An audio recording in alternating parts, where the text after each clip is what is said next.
Yo, what's up, guys? Let's see here. Just doing an impromptu live. I was sleeving up some of the alpha. Is my microphone even? Nah.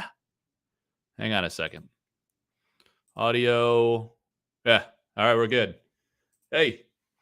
All right, so we're live, unannounced. Yeah, I was just sleeving up some cards.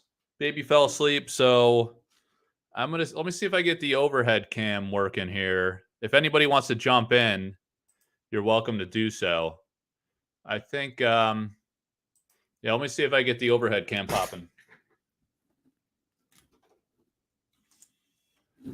All right. I probably should have done this beforehand, but it's not impromptu if you do things beforehand.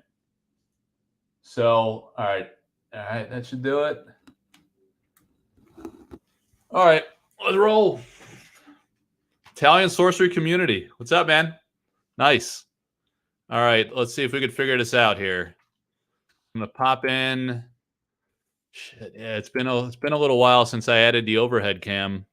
Let me see if I can get this going. All right, display name, overhead cam, settings, general. Who knows how to use StreamYard? Camera, ZV1. Boom.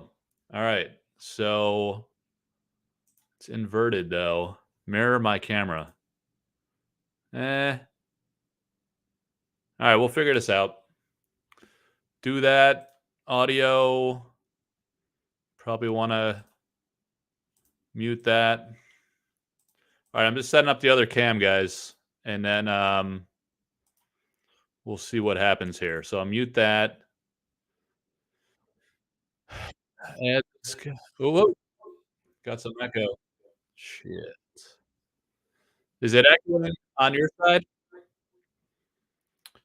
Add to stream. Maybe I gotta. Damn, that echo's unfortunate. Let me add this guy to the stream. Yeah, overhead cam. All right, sweet. And it's backwards, so hang on a second. All right. Yeah, let me know. Yeah, a little echo. Damn it. All right. Something's messed up. Let me see. How's that? Better? Muted? Mic muted? Let me go on this one. Yeah, I got nothing. Nothing? Audio? Yeah, it's working, right? We good? Good audio? Hang on. How do I rotate this freaking thing? Yeah, nice. Okay. All right. I got to swivel this this camera here. Oh man. All right. We'll get there. Here we go. All right. We got the Benson playmat and zoom in. All right. Hang on a second.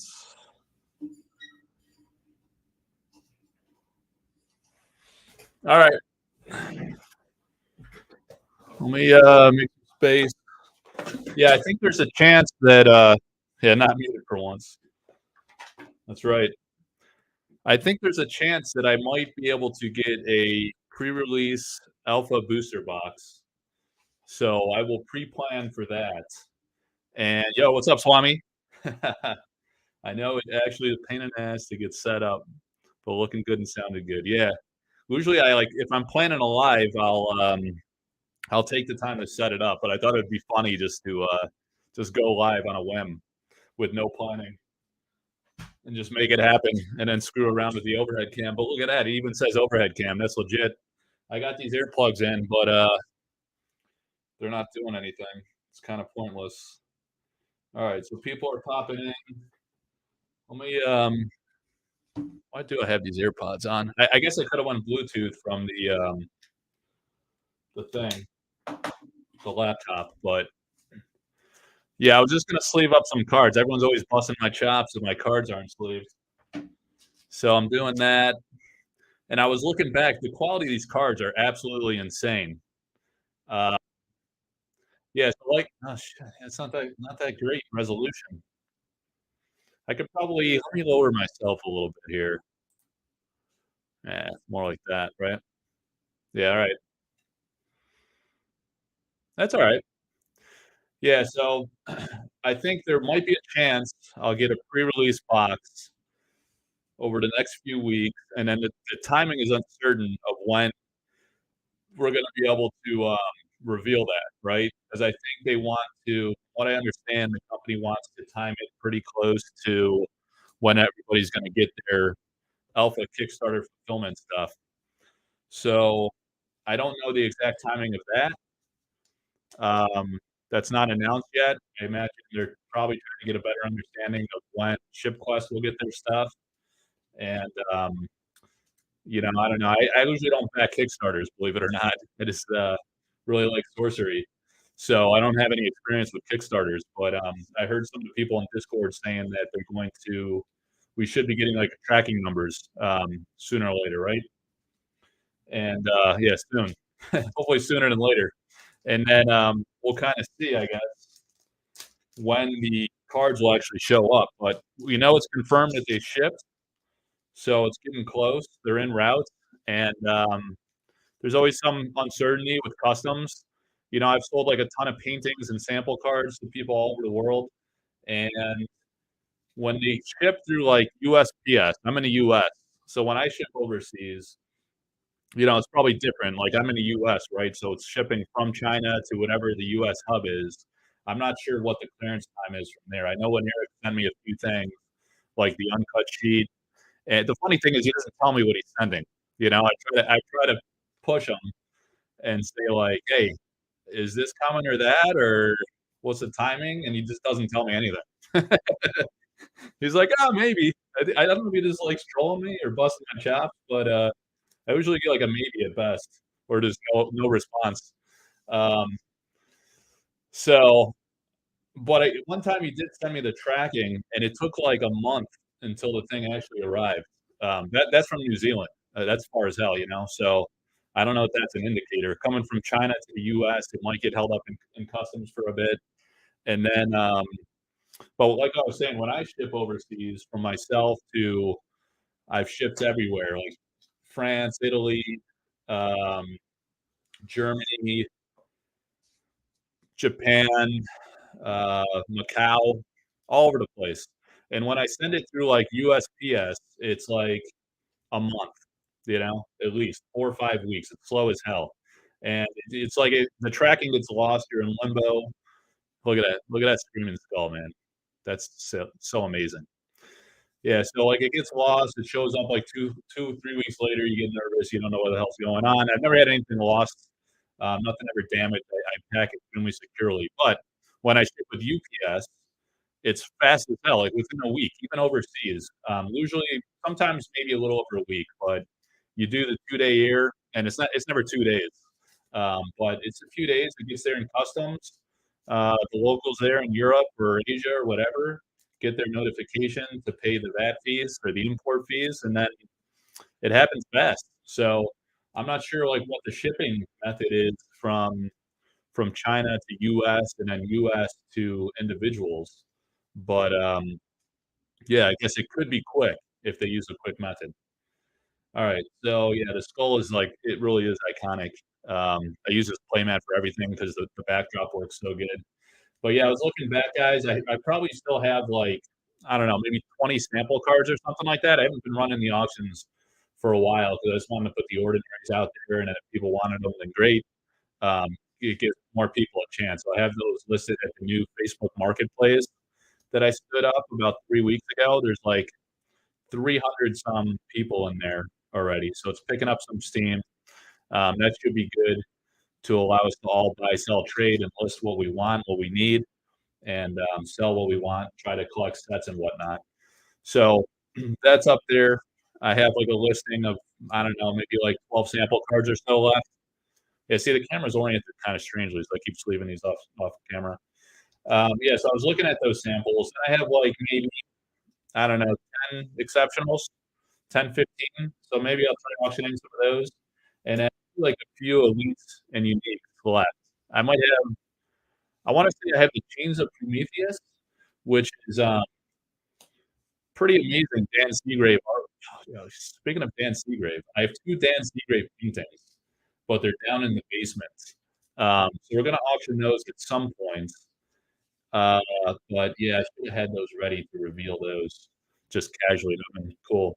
I'll do that sometime soon. Probably I'll make a video or something. But yeah, there's like the Chains of Prometheus was it was gonna be a card, but I think isn't it like a token now? Anybody know? I lost the bubble on that, and I wasn't sure if it was still in alpha or not. So um, I've been holding off on that one to kind of see how it shakes out. It's like it's weird. Sometimes people think the cards, the sample cards that are not in alpha, are more valuable. It's kind of cool because they're not going to do sample cards again in the future. I don't think that's happening. I think there's been many times the company has said on record that they don't they this car going by. They want like the cards in the alpha booster boxes to be the chase. So of course we all went nuts for the sample cards. I think they really did not anticipate that. So that was like kind of surprising. I mean, it's not a bad thing. It created a lot of awareness for the game. I think it's actually pretty great. Like a lot of people did videos about some of the auction prices. Um, the Facebook Sorcery Contested Realm community Facebook group is at literally like just under 1,500. We're trying to make that push. Actually, you know what? The keyboard's on the floor. Um, I'm telling you, it's at like 1,495 or something. I don't know. It might be like damn close to 1,500 because like everyone's on different time zones. So I wake up like throughout the night every few hours. People think I never sleep, and maybe I don't much, but I wake up, I check my phone constantly like an idiot. And then I get all excited about what's going on. And there's always like requests for people to join the Facebook group or something going on, messages, DMs from Discord or something from the various Facebook groups. Look at the Midland Army by Tony. So you remember, guys, like those who were in the Facebook Sorcery Contested Realm community Facebook group a long time ago.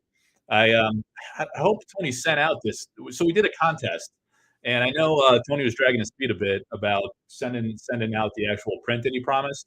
So I hope he did it now. I haven't talked to him in a little bit here, but in this artwork, like one of the staples of Tony's stuff is that in his paintings he always embeds these Easter eggs. And when I was talking to him about it, he said the reason for that is he wants people to look closely and really appreciate the detail in all of his artworks, which is pretty cool. It's a pretty slick and smart strategy, and it's just a fun thing to do. So within this, we ran. It was pretty amazing because I thought it was like pretty hard to figure out, but we ran this contest, and we said maybe the clues were too good. I threw out like a few clues, and I was going back and forth with Tony and saying like, "What do you think?" He thought it would be too easy. I guess I was optimistic and was like, no, they're not going to get it, man. Like it's because it's hard to see in these images. So I put out a few clues. Friggin' guy got it in like I don't know within like the first hour, I think. So it was really impressive. So in these like little mobs, I don't know if I'm gonna be able to get it close enough to the camera. And yeah, so you start there's some man camera flipped out on that. But like in these little mobs of armies in the background, when you look closely, um, there's like little Grim Reaper guys. So this is like a battle, right? And the way Tony described it, as I recall, is that the Reaper symbolizes soldiers dying in battle and being dragged off by the Reaper. So kind of like a dark undertone there. But oh man, should I show this to you guys? Yeah. So the Midland Army, it just reminded me of something, and I think there's another Midland Army, and I don't know that anybody knows this, and it's not like inside info. I mean, I figured it out, through some mechanism. It was out there semi-publicly, and there's another artist who did a Midland Army, quite different than that one by Tony. And I've also talked about how with the river cards, there's like a series of river cards. I was actually just sleeving up the river deck or the water deck. So let me show you those. Yeah, so like here's an example. This river card by Matt James, the Autumn River. So he did 3 different river cards for the water decks. And there's also a few variants that Marta Molina did of rivers.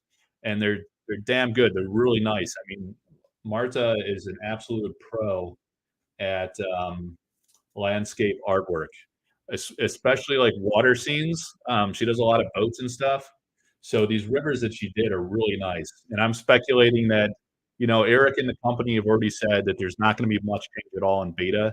We'll have different avatars. So the elemental avatars by Severin will be retired in both tragic and glorious fashion, in my opinion, because they'll be kind of like one of the special, very few cards that we expect to be retired this soon. It's pretty wild to put out an alpha release, and then like what 3 months later or something, the fundamental avatars are already gone. Like I thought that was insane. But they want to take like a strategic pivot of sorts with these hooded avatars. And it's pretty obvious that Francesca Barral did those, right? Because it looks a lot like the hooded avatar on the back of the spellbook cards.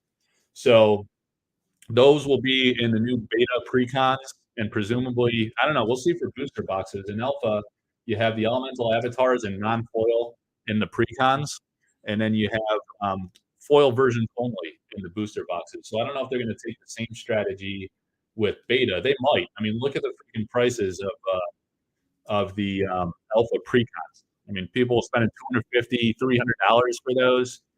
There was an eBay auction, open bid from like $1. It was up to $300. I think it might close today. But yeah, paying over $300 for precons is pretty insane. I mean, I know she's on here. She was talking about how they're fairly rare, and a lot of the guys are saying like, not a lot of people bought several copies of precon decks because you figure you just need like 1 or 2 sets to play, right? Some people got more because they're a store, they want to sell them to local. Others, just want to stonk everything, so they'll speculate on everything and roll the dice and see what hits. Man, look at the Medesti artwork. That's the one. I have the original painting of this one. Gorgeous. I love it. It's like imagine having like an MTG Alpha land, the original painting. You know, Sorcery is not MTG. It's just like an indie startup. But I don't know. You might as well have an original land, right? I mean, it's an awesome artwork. It stands on its own. So, there's certain paintings that don't even need to be part of a game. They just look incredible on your wall. So that's pretty. Dude, Pelly, what are you doing with that Drew Tucker artwork? Are you gonna tell us if you're the guy that commissioned it or not? So he's got the King of the Realm version of King Arthur as his avatar, right? But he's not telling us if he's the guy that just commissioned Drew Tucker to do that action. He's just rolling dice in the chat. All right, so 300,000 booster boxes. What are you talking about, William Coolman? Is that actually your name, Coolman? That can't be right. All right, look at this. Spear of Destiny. Man, that's unbelievable. And you see there? Can you see it well enough? Copyright symbol should be an alpha symbol, right? So the Spear of Destiny and the Shifting Sands both have the copyright symbol, which, my personal opinion, I think they should have kept that to protect the rights of the artist. You almost always have the copyright symbol. I did a video on that, so it's kind of strange not to.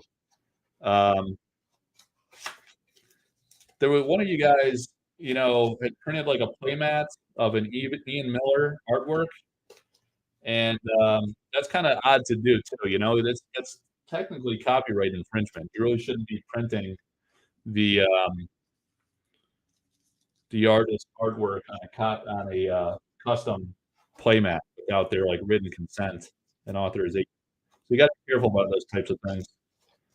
Some of these artists, they should defend their copyright.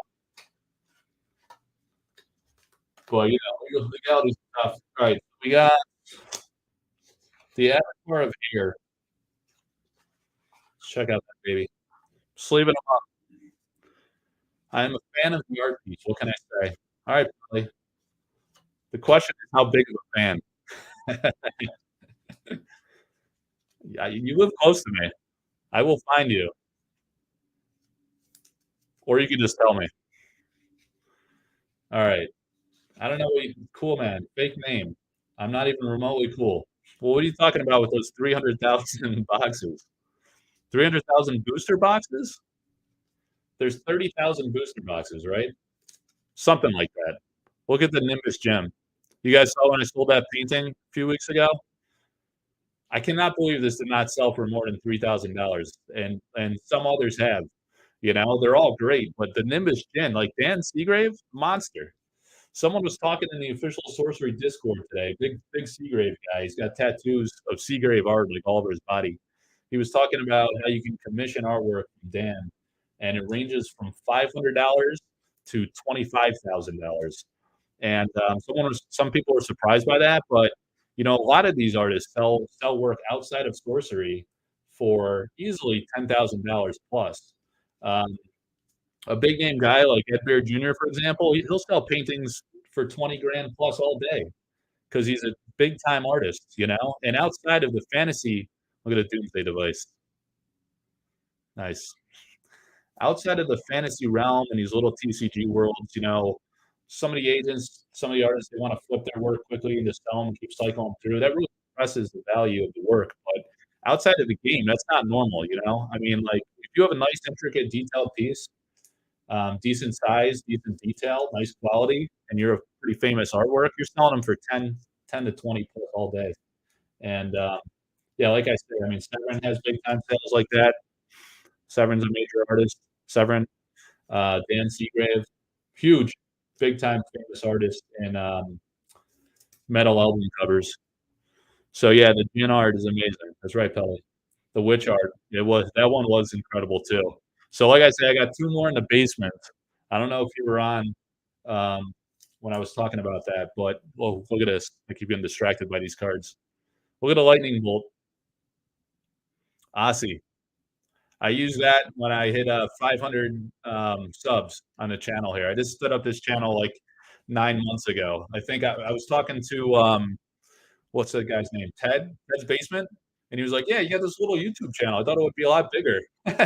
This was like 3 to 6 months ago. I was like a couple months into the channel, and I was like, "Yeah, man, I stood up the website. Like the first thing I did was the website. That was like I don't know, early 2022, and I was just like hammering away at the website, pumping tons of content on there with these artist interviews.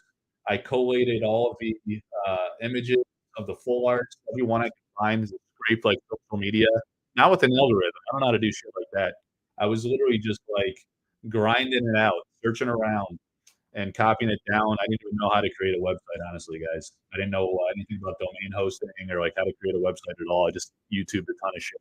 You know, I don't like to read either. I'm not about to read a book on that nonsense. So I YouTube things, I figured things out.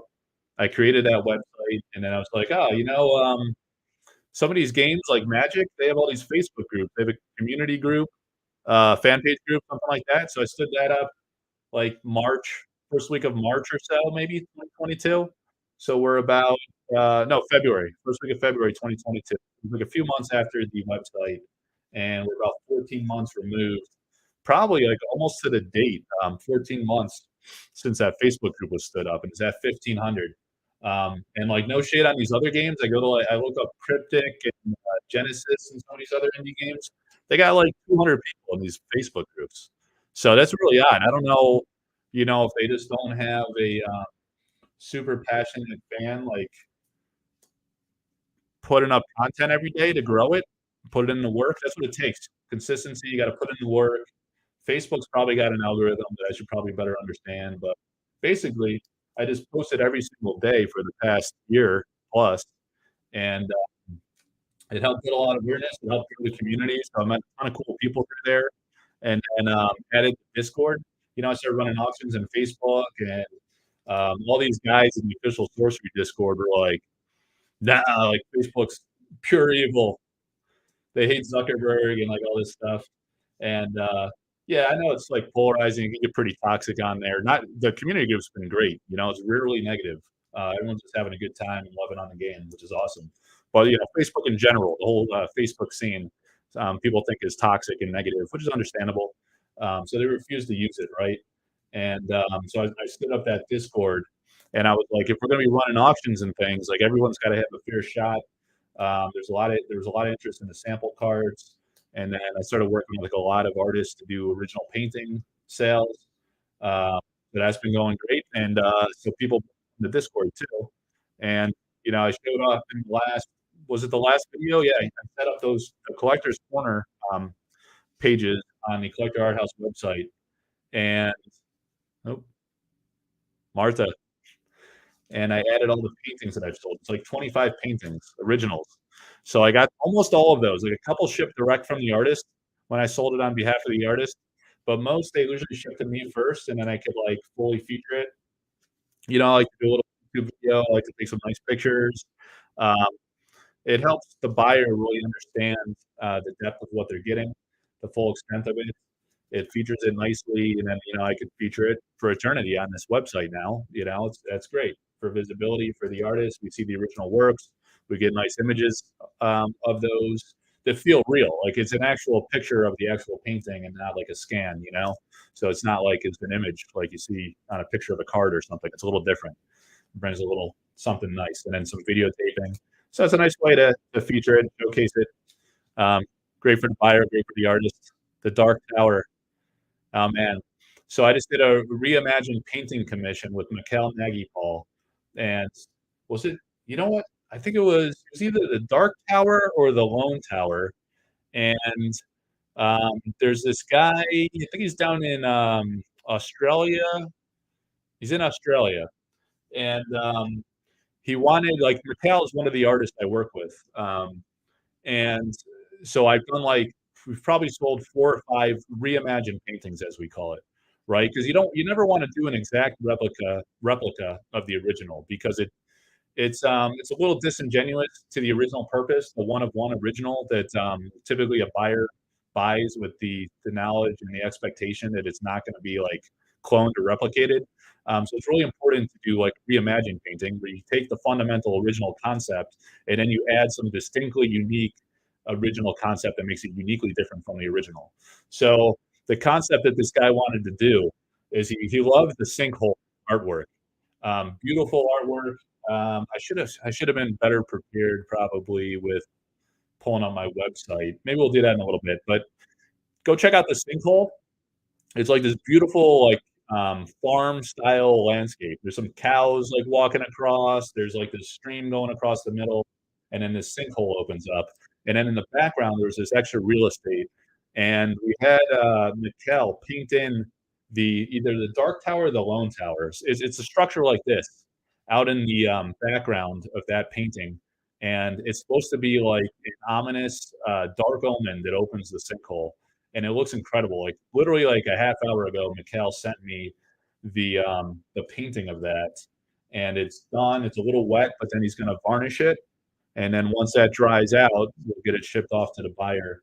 But yeah, if anyone's interested in something like that, that's also something I work with several of the artists to do. Are you planning to play this game or just stay focused on the art? Yeah, you know, I was begging my wife today to play with me, and she was like, "Yeah." She was watching like TV or something. She didn't want anything to do with it.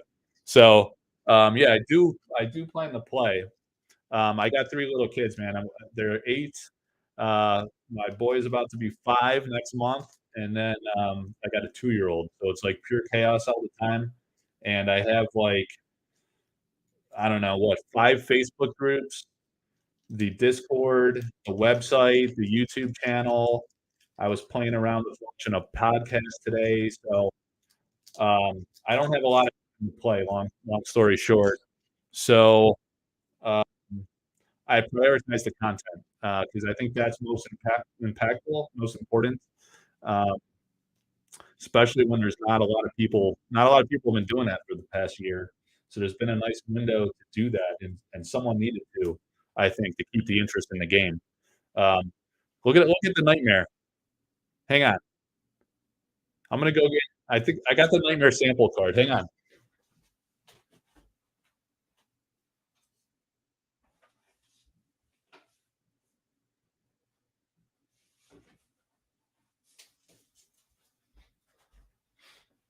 All right, sample cards.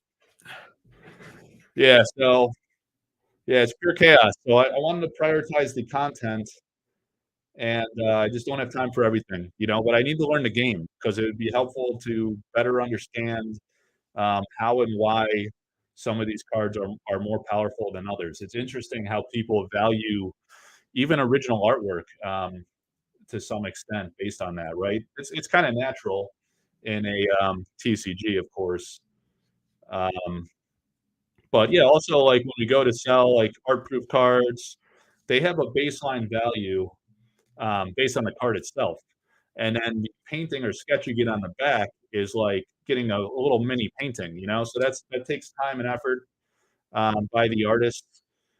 So it helps with like valuation. We'll probably auction some of those.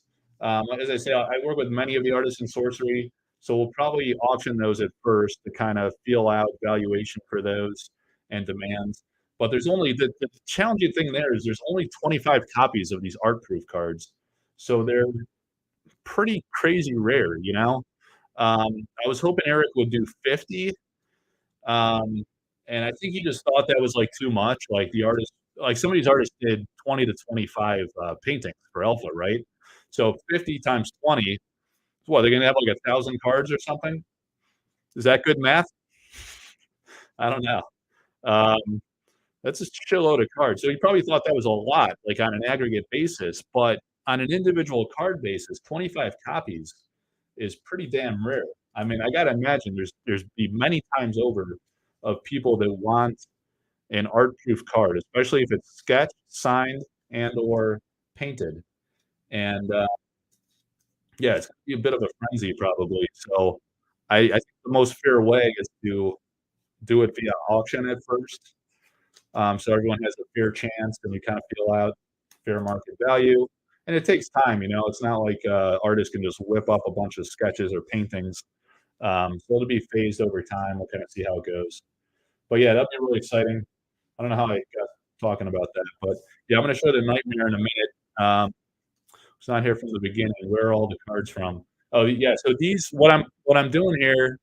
I was fortunate to get a set of Alpha Precon decks that the company sent me, Eric and others. All right, so I'll show you the box here. We get it closed up. Yeah, so the company sent me this. These are the pre-constructed decks, right? So there's 4 decks, one for each of the elements: earth, fire, water, air. And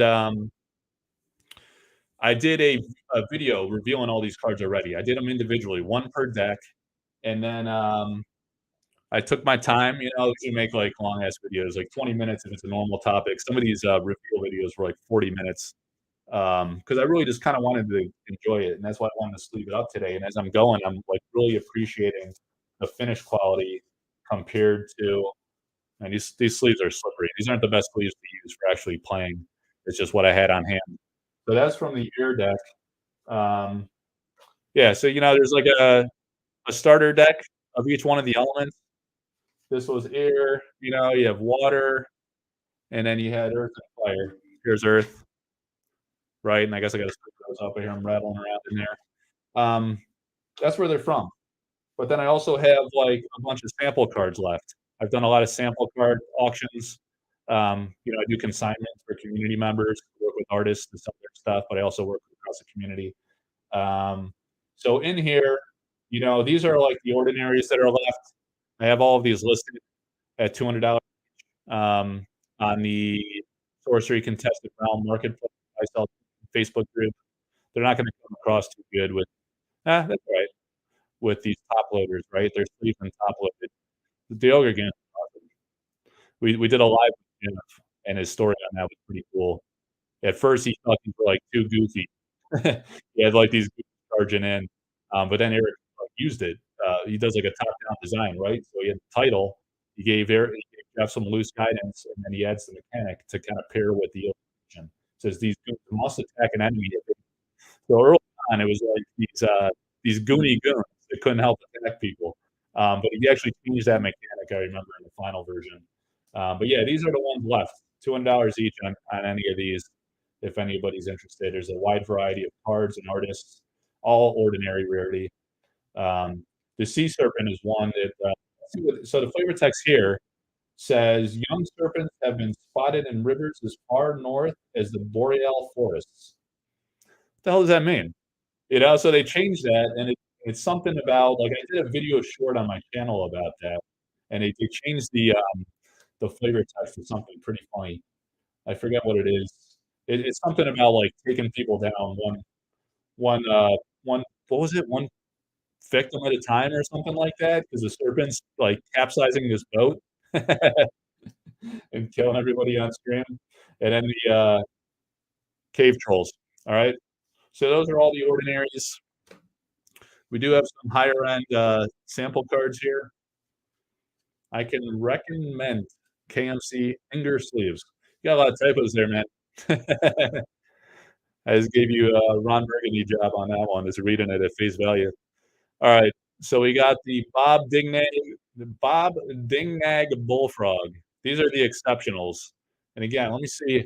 Let's pop some lights on, see if that helps the cause. We got some good natural data. Ooh, damn, that's bad. Hang on, I got another one. How's that? Ooh, that's brightish. That's bright as hell. Man, now my face is beaming. All right, look at that though. That's doing pretty nice. All right, so we got the bullfrogs. That's an exceptional. We got the come on, camera. Got the exceptional and large. And did this settle on a unique? I remember this was going back and forth. I think it landed as a unique ultimately. We got the accursed albatross. And I know this one, Eric's partial to this one. This is an exceptional. These are sample cards now, guys. And you can tell it doesn't have the little lines coming out of the artist names. So that's a differentiator from the Alpha Precons. And it has the copyright symbol, which was changed to a alpha, Greek alpha letter in the final versions for the alpha set. So that's the key differentiator in these samples versus the alpha cards. Hey, Yugen, did I get your name right? What's up, man? Yeah, he's got a great channel, Nerd and Proud of It. Really cool. Nice guy. Yeah, these MTG guys are getting into sorcery, huh? It's great to see. Yeah, I was an MTG guy too, like back in the day, 30 years ago in the early 90s. But yeah, like I said in one of my videos, I was cryogenically frozen for a good 25, 30 years, and I just kind of came out of the machine like 3 years ago, maybe. Um, I guess I could tell that story, you know. So like what happened was I played Magic as a kid in the early 90s, literally as a kid, like elementary school age. So kids in my neighborhood played. I had a friend that had an older brother that we were like elementary age. He was in high school and he had this lawn business in the neighborhood. And I'll just shuffle through these while I'm blabbing. So like this guy, you know, my friend's older brother, they had a family of four, you know, all brothers, four kids. Look at the Chains of Prometheus unique. Sick. Sample cards. And then Nightmare Elite. All right, so I'll shuffle through a deck while I'm talking. So I was playing as a kid. I had the low end stuff. You know, this was like Revised was out. You'd go into the stores and they'd have maybe some Arabian Nights and did they have Arabian Nights? They definitely had the dark. You know, sometimes you'd see a legend pack. And then I want to say maybe some of the ABU stuff was still sitting around at like $15 a pack, and everyone was like, "F you with that." You know, it was like gouging people back in the day at $15 a pack. So, you know, I had no money whatsoever. Like I had like chores money, cleaning the house and shit like that. So I would get like a few packs of Revised every once in a while. I'm looking at back in my old cards and somehow I have like Legends cards in different languages. I don't even know how. I don't remember that. But anyway, my friend's older brother, he was in high school. He had a lawn business. He'd do like all the lawns in the neighborhood. So he would just buy boxes and boxes of all the early stuff at the very beginning of Magic. You know, these older guys that are like 15, 10 to 20 years older than us, they were in a sweet spot. And he'd have like page after page of Power Nine, the Power Nines. And I was just in awe. You know, I always wanted to be like him, right? But then, like freshman year of high school, I was halfway through my freshman year, and my dad got relocated. He was working for Kodak up in Rochester, New York. That's where I grew up in Rochester, New York, upstate New York. Um, so he got relocated, a good job opportunity. We moved to like Philadelphia suburbs, and, so I lost, like, all my childhood friends, just cold turkey, gone, all of them, wiped out. 'Cause that's, like, kind of for those in the US, that's like a 5.5 hour, 6-hour drive or so away from Rochester, and I was, like, in high school, halfway through freshman year, going through puberty, I had acne and shit. Tough time of life to adjust. So, yeah, all the friends are gone, I stopped playing Magic, I just, like, gave it up, cold turkey, I was done. And then, I was getting close to, like, college, in 1999. I think that's when I graduated high school, so I'm pretty old, early 40s, and, WotC put out Pokemon, and I was like, "What are these baby monsters about?" Like, I thought it was a joke, I thought it was, like, a goofy ass thing. So, like, I went on eBay, it was, like, WotC, that had done MTG, so I was like, "Eh, I'll get a booster box and, like, a couple sets, and I'll just forget about it for a while." So I did that for base set unlimited. I had a sealed booster box, and, I had, like, almost I think I have, like, 2 complete sets of base set unlimited, and I literally put it in this, like, toy chest that I had as a kid for, until, like, literally until, like, 2020, and I guess, like, I in 2020, I did not even know that Pokemon still existed. It never had any impact on my life whatsoever. I could care less about Pokemon. But, I heard, like, Gary V, like, one of my cousins was into, like, Gary V. I was like, "Who the hell is Gary V?" So I looked it up, and he's talking about, like, sports cards and stuff. I was more like a baseball, I was into baseball cards and stuff like that as a kid, like Junk Wax era and Magic, right? So he's talking about, like, how the market's booming and all this stuff, and I was like, "Oh, yeah, I think I had some of those, like, Pokemon cards." I know I had, like, a box and, like, like a shoe box with, like, some of the, singles. I didn't remember I had a full complete base set, right? So I had this sealed box of base set unlimited in pristine condition, just chilling there at my parents' house. So I went back and I picked it up and I started going through it and I go on eBay and it's like 8 grand for the box. I paid like $200 probably for the maybe not even like 100 something for the booster box and 2 complete sets. And then like, things were going nuts around, like what would it peak at like 20 or 30 grand or something and fell back down to 8 to 10 now. I don't even know. I still got it, but I'm not a Pokemon guy. I started like poking around the discords and stuff with the Pokemon community to see what the hell was going on there, and like see like a lot of these people were passionate about it. Doomsday Device, like I was, like Magic as a kid, right? So it's like cool. I was like, oh, these TCGs are still pretty legit. I didn't really have like much interest to get back into Magic. Another reason why other than like moving out of state and losing all my friends that I played with, um, I couldn't keep pace as, like, a kid with no money with buying these sets coming out every 2 or 3 months. It was, like, an insane breakneck pace. So, I just bowed out of it, and I didn't care about it, and then, like, in 2020, I dug up the Pokemon box, saw the market was bouncing off. Like, I'm also very into, like, stock market investing, and, um, I'm a engineer by trade, technically. A failed engineer. I'm not, like, a super technical guy like that. But I got an MBA, Master's of Business Administration, like a couple years out of college, and, I was into, like, business and investing and stuff, right? So I've always been into the stock market, and I thought this TCG industry was, like, pretty interesting. I had the nostalgia from playing Magic as a kid. A few years back, Flesh and Blood's coming out and popping off, and, that guy's from Magic, James White. So I thought that was pretty cool. So I got into that for a little bit, and then, Sorcery comes along, and they're doing all hand-painted traditional art, so it's really next level, like, Flesh and Blood, 100% digital, at least in the early going. I don't maybe you guys know if they've evolved to some hand-painted recently, I don't know, but when Sorcery came along with the hand-painted, that was really incredible, next level. I've talked about some of my friend influences, like college years. My one friend that passed, was like incredible artist, and he's like one of these self-loathing artists. I never thought he was any good, but like I'm telling you guys, he was like god tier talent, like unbelievable. He brings stuff home.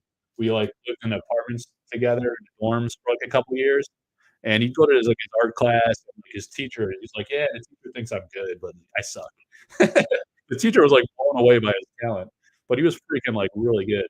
And, so he was he just kinda dabbled with it. He was an artistic guy, really good at guitar and stuff. So I took a liking to art because I was just, like, so impressed with his ability, and I always tried to push him. I was like, "Man, you gotta just keep producing, please." It was like pulling teeth. He just didn't wanna do it. So we just dabble in his little, like, notebook and do, crazy things and play his guitar and whatnot.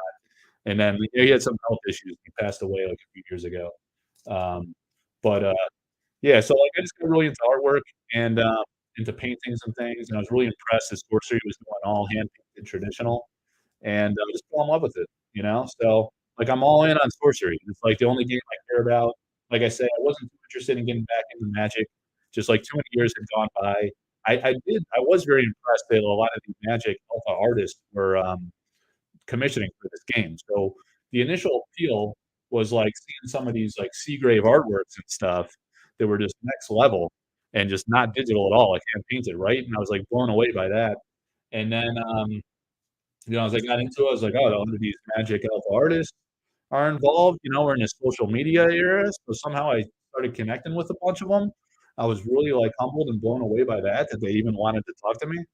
And, they were super nice and gracious, like, especially Jeff Menges and Drew Tucker. Like, I've talked to those guys a ton. I met them in person at the IX Art Show last year, and they were, like, super nice. They're like, "Thank you for all your efforts, creating publicity." I was like, "Thank me." I was like, "What a I'm just a guy on the internet." I'm just like a massive fanboy.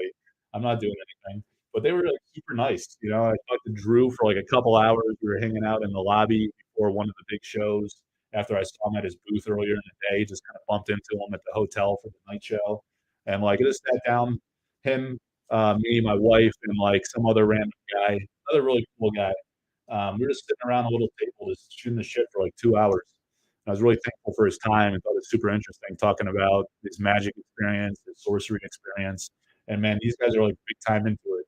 They're all, like, Sorcery, super excited, finally coming out.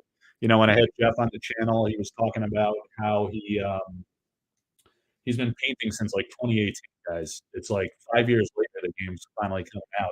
So they're super pumped, and, they're finally gonna see the fruits of their labor. Imagine you painted something in 2018, and then you can't even show it to anybody outside of maybe your own family, because of the NDAs and things. So they couldn't sell the artwork. They couldn't see it in card form other than, like, mock-ups that Eric was showing them low key, they couldn't, so, like, in the past year, as this was picking up, they're, like, super excited, and when this releases Scotty won today? Check this out. Yeah, so they're, like, super fired up. This is coming out now, and it's a long time coming, so I'm very excited for all the artists.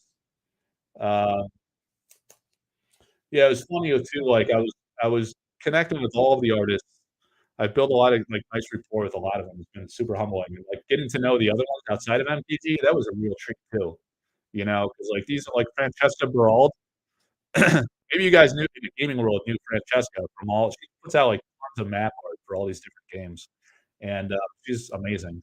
But I didn't know who she was before Sorcery, so she's been, like, super nice and gracious, talked to her a lot, done incredible work, and, yeah, they've all been very exciting and nice to work with, and, it reminded me of this story, like, Adam Burke, he's, like, one of these more aloof types, or I don't know what his deal is, but he's not as, like, plugged in. I don't know if he's in a group, like, most of the Sorcery artists are in the, Sorcery Contested Realm community Facebook group, and I know I invited Adam, and I know he's, like, on Facebook, on his own Facebook, account and engaging with fans and family and stuff, so I hit him up a few times on there, and I think I invited him. I don't know if he joined the group, but he was talking one time about something, I don't know. I chimed into, like, the message stream there, and I was like, "Hey, man, uh, you excited about Sorcery or what? Like, I like your Sorcery stuff."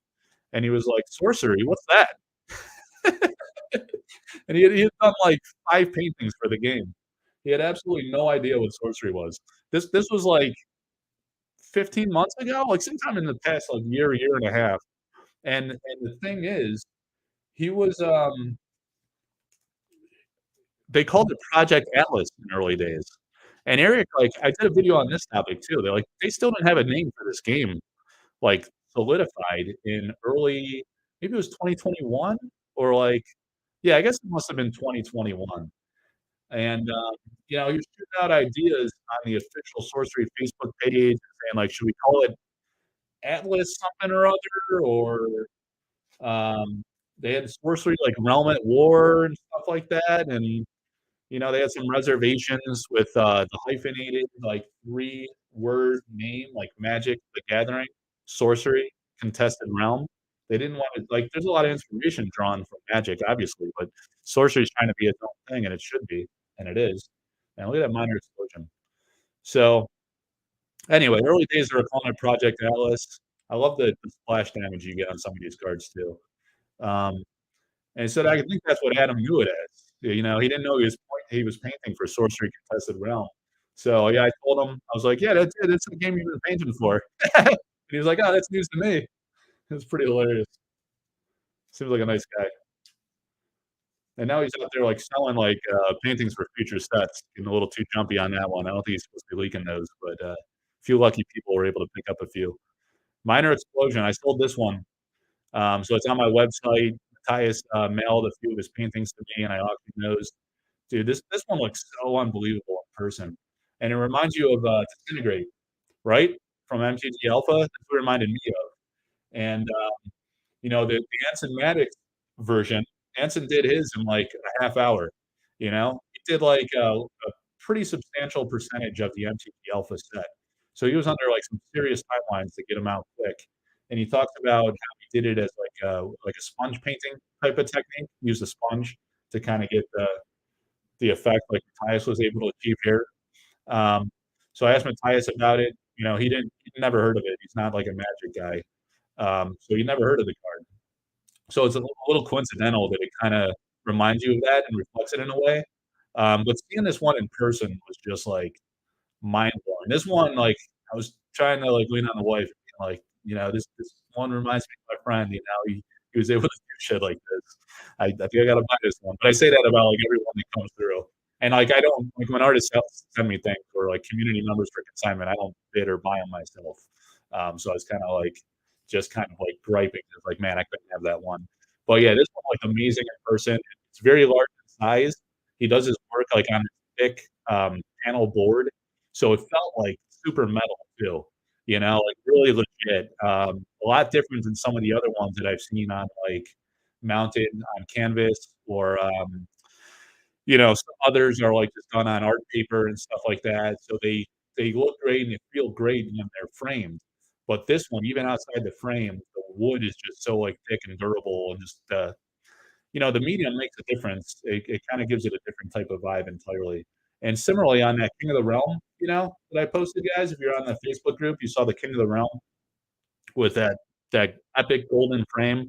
That was done on a crescent board, so that was like kind of like a thick board too, and it was smaller in size. I want to say like 8 by 10 or something like that. But that's pretty typically for TCG art. And you slap like a monstrous frame on it, and all of a sudden it's like feels like a big statement painting, right? And I sold that painting to a guy that owns an LGS. So, and actually, the Minor Explosion I sold to a guy that owns an LGS.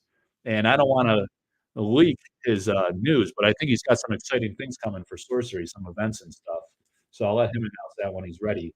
But the other guy I sold the King of the Realm original painting to, he owns an LGS as well. So it's going to be super cool if you guys happen to walk into one of these LGSs. I love when anyone that owns a store buys an original painting because I know that's going to be seen by a ton of people. It's exciting for the artist when that happens because their work's going to be prominently displayed for many to see, and it's exciting for me too because I care about that too. I want the word of the game to spread wide and far, and I want it to be a great success so we can all appreciate and cherish it for a long time. Um, Yeah, I'll catch up on chat in a minute. I'm almost done sleeving these up. So we got Ancient Dragon. Man, so like I say, when I first heard about the game, there were a few pieces. Oh, this one's got like a little ding or something. It's interesting. Um, So there was like the Seer by Dan Seagrave. That's like the image of the my largest Facebook group that I run, and that one really struck me. This one by Lindsay Crumet. She does all of hers in oil on canvas. Really beautiful. She does like a lot of digital work too. She's really good at dragons, as you can see, right? So this one just looks super great. It struck me. Everyone loves a good dragon, right? And it's like 7 cost, 6 power, airborne. It feels like the Shivan Dragon of Sorcery to me. That was like the vibe and significance I felt right away. So it pulls on those nostalgia chords. It feels like classic 1990s artwork. It's just amazing.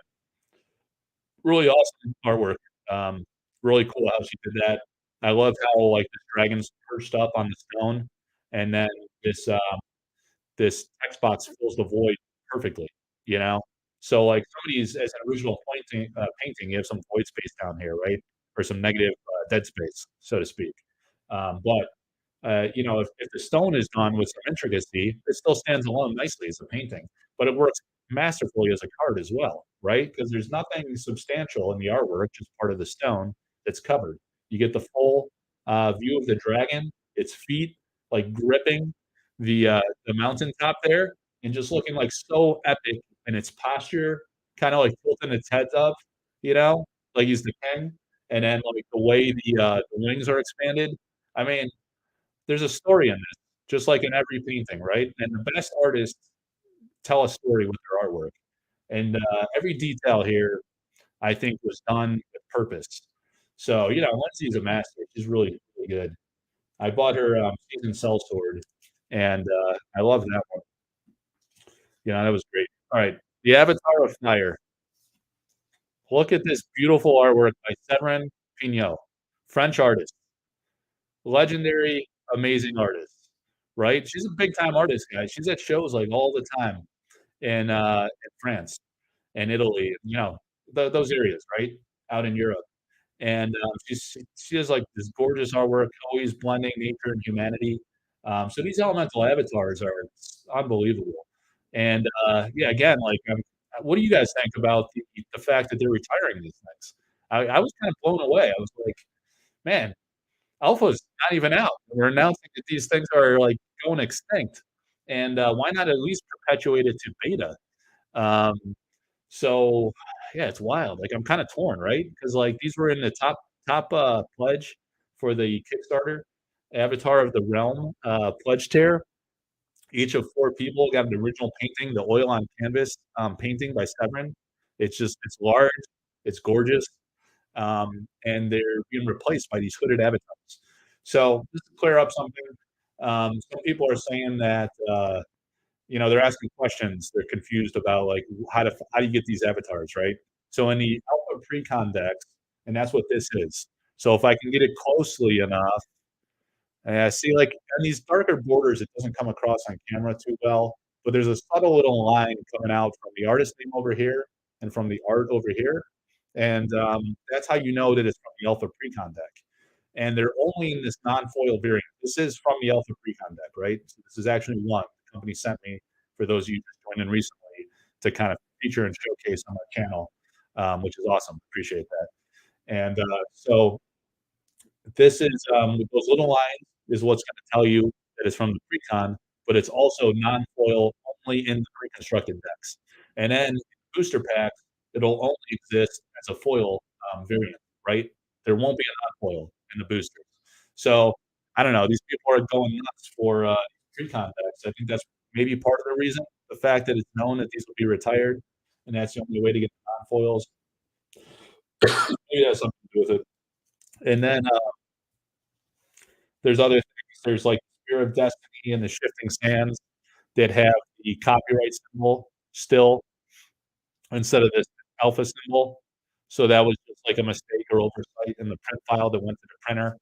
Um, so, all right, so that's that deck.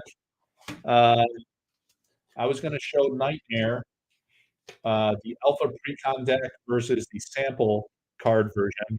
So I'll do that, and I'll catch up on what you guys have been talking about, and just like join in your conversation if you want to do any like Q&A or just talk about whatever.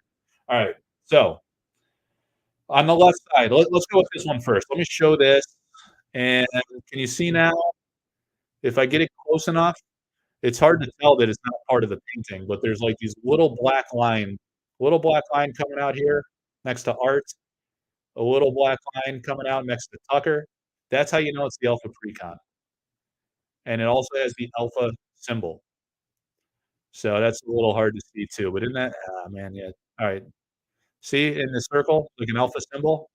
That's Nightmare by Drew Tucker. And then this is the sample card version. So now you see the symbol, Art, copyright symbol, Drew Tucker, and there's no little black line, right? You see better on this side because it's more green. There's no little black line coming out. So that's how you know it's a sample card. And now let's also compare some of the other details. All right, so Alpha is this one, and then in the top loader is the sample card. So you see in the Alpha version, 6 power, upper right corner, right? And then in the Precon version, 5. So that was changed a little bit. It was a little too OP, or actually, no, they increased the power, so it's buffed a little bit. All right, casting cost is closely the same. I mean, it requires only 2 threshold, 7 resources total. But if you're gonna have 7 in play, it's likely you're gonna meet the threshold easily. So I'm surprised they bothered with that change. But anyway, the alpha version says an elite undead of torment and terror. That's this one. The typeline text before said an elite spirit that torments and terrifies. And now, from what I understand, Nick Reynolds is a really behind the scenes kind of guy. So you guys don't see and hear from him a lot, but he's the co-creator of this game. So really, Eric was following a more of an MTG type of line of play in the early days. He had been commissioning for a few years, paintings. You know, he had the wealth and success from Path of Exile, and he's like an art guy, right? So he's commissioning paintings. He's kind of just dabbling like a couple hours a night, chipping away at this game, and it had like more of a MTG type game style. And then he meets Nick Reynolds through. I think they were connected by a mutual friend who Eric works with to acquire a lot of his Alpha Magic collection, right? And this guy's like a good buddy with Nick Reynolds. And he's like, hey, you got to meet my buddy Nick. And he's got this idea for a game concept, and Eric's like, "Oh yeah, all right, yeah, yeah, I'll come meet him." I think he came from New Zealand to the U.S., where the guy that that helped him with his collection lives, right? And he introduced him to Nick, and he's like, "Oh, expectations," and he's like, "Yeah, it's probably going to be some nonsense, and it's going to be awkward. I'm going to have to tell him no."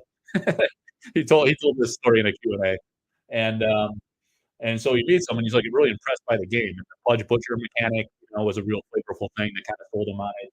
But yeah, Nick's more of like a behind the scenes type guy, and apparently he's like really smart, really well read, brilliant type of guy. So he contributes a lot to the type line text and some of the flavor text you see in these cards.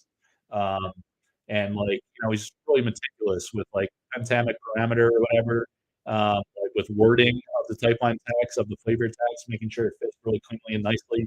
And Eric's the art guy, looking at the aesthetics, making sure like the text is balanced and the font's good. Like like Steve Jobs, super anal about fonts and stuff, right? And he makes it all work. Like it's a team, right? So they got different strengths, and it's a nice pairing there. And then they have some nice developers too, as they're contributing to figuring out the balance as they're playing the game day and night, right? To making sure it's well balanced and competitive and fun. So take a look at a few things here. So let's go back and look again. Another thing that you notice, these side by side, I won't like read. So this one in the alpha, they added a flavor text. Nightly, we ply the razor. Or let me read again. Nightly, we some of these things are a little weird and they surprise me when I read them for the first time. So I don't know like the cadence to read the sentence. Nightly, we ply the razor thin barrier between being and unbeing. So before it had no flavor text at all, they added that. So that's a lot of what's going on behind the scenes. But take a look at the color quality. Again, top loader is the sample card, and the other one is the alpha card. You see how the alpha, this one, this one, is like more. It's not like vibrant in like a fluorescent kind of way, and you're not seeing it. as well on camera as you might, like, in person, right? But look how much darker the one is in the top loader. Again, it's harder to tell, but it's, like, significantly darker, the one in the top loader. That was from the sample card. It's a little too dark and a little like, the monster here is a little out, the little wizard summoning the monster in the middle, and then the guy that's running spear shitless and terrifying. It's just a little too dark, right? And now the aesthetic of the ones in the Alpha Precon are substantially improved in, like, an amazing way. As I was cleaning these up before I decided to just go, like, live on a limb here, I was just super impressed, um, at the color quality in these. And again, man, you got wait till you see it in person. Um, I don't know, I might mail some of these out just to some random people so people can start getting a look. Um, you're gonna be blown away at the quality of these. The color quality, because when you print things, it doesn't always come out like the artwork.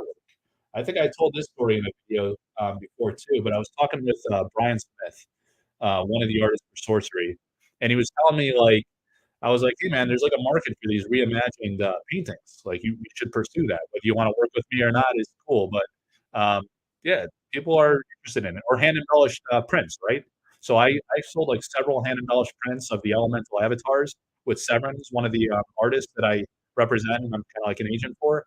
So we did the hand embellished prints of the elemental avatars, Philosopher's Stone. We're working on a new concept for another Philosopher's Stone, and they're really cool because it's, like, not as expensive as a full original painting, and, they're not, like, as cheap or, like if you get, like, a commercialized, like a unlimited series print, you can get them pretty cheaply, and they still look amazing and beautiful, but it doesn't have that special artist touch, right? So these hand embellished prints, have become pretty popular. It's a fun concept that a lot of guys are into, and I was telling Brian about this, and he was like, "Yeah." He's like, "All right, I'm gonna send some off to the printer." He did it with, Color Out of Space, and you can go to his website, and he'll do it kinda to command now. He's taking a different approach, and, he was printing it with the printer, and he had to go back and forth a few times because it wasn't coming out just right.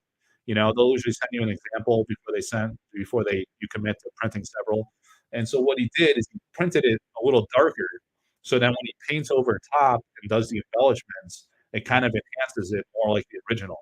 So it ends up feeling like an original painting.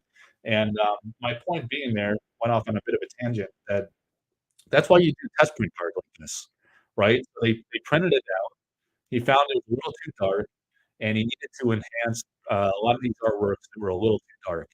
Um, so he played around with the print file, kinda went back and forth with the printer, and he ended up with this beautiful artwork here, where the greens, show through a little better. And again, like, it's so much more, the color values are so much better in person. You guys are really gonna be impressed by these. But you can see that there's, like, a notable improvement, right? It's just not quite as dark, and it just pops, like, so much more. Um, some of them were pretty good, like, the C grade greens came out pretty good in sample cards here. My guy Andrea Modesti, I love, like, how colorful his watercolor art is. Some of those sample cards look absolutely gorgeous, but others have had vast improvements in the alpha in the alpha version. All right, let's go on in the chat here. Been rambling like nonstop. I always forget to bring like water to the game. I start getting dry and coughing and stuff. All right, so Sylvia loves the snow leopard. Uh, uh, yeah, snow leopard's nice. I think I had a chance to buy that from Lindsay Trumat, and for I don't know, I was just like spending like a fiend. Like I have acquired a few originals myself, so I passed on it.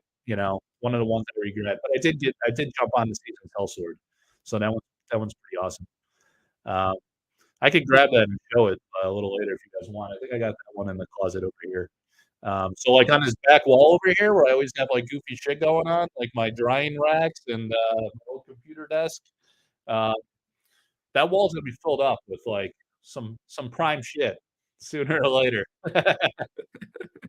I'm gonna fill it up with paintings and various things. All right.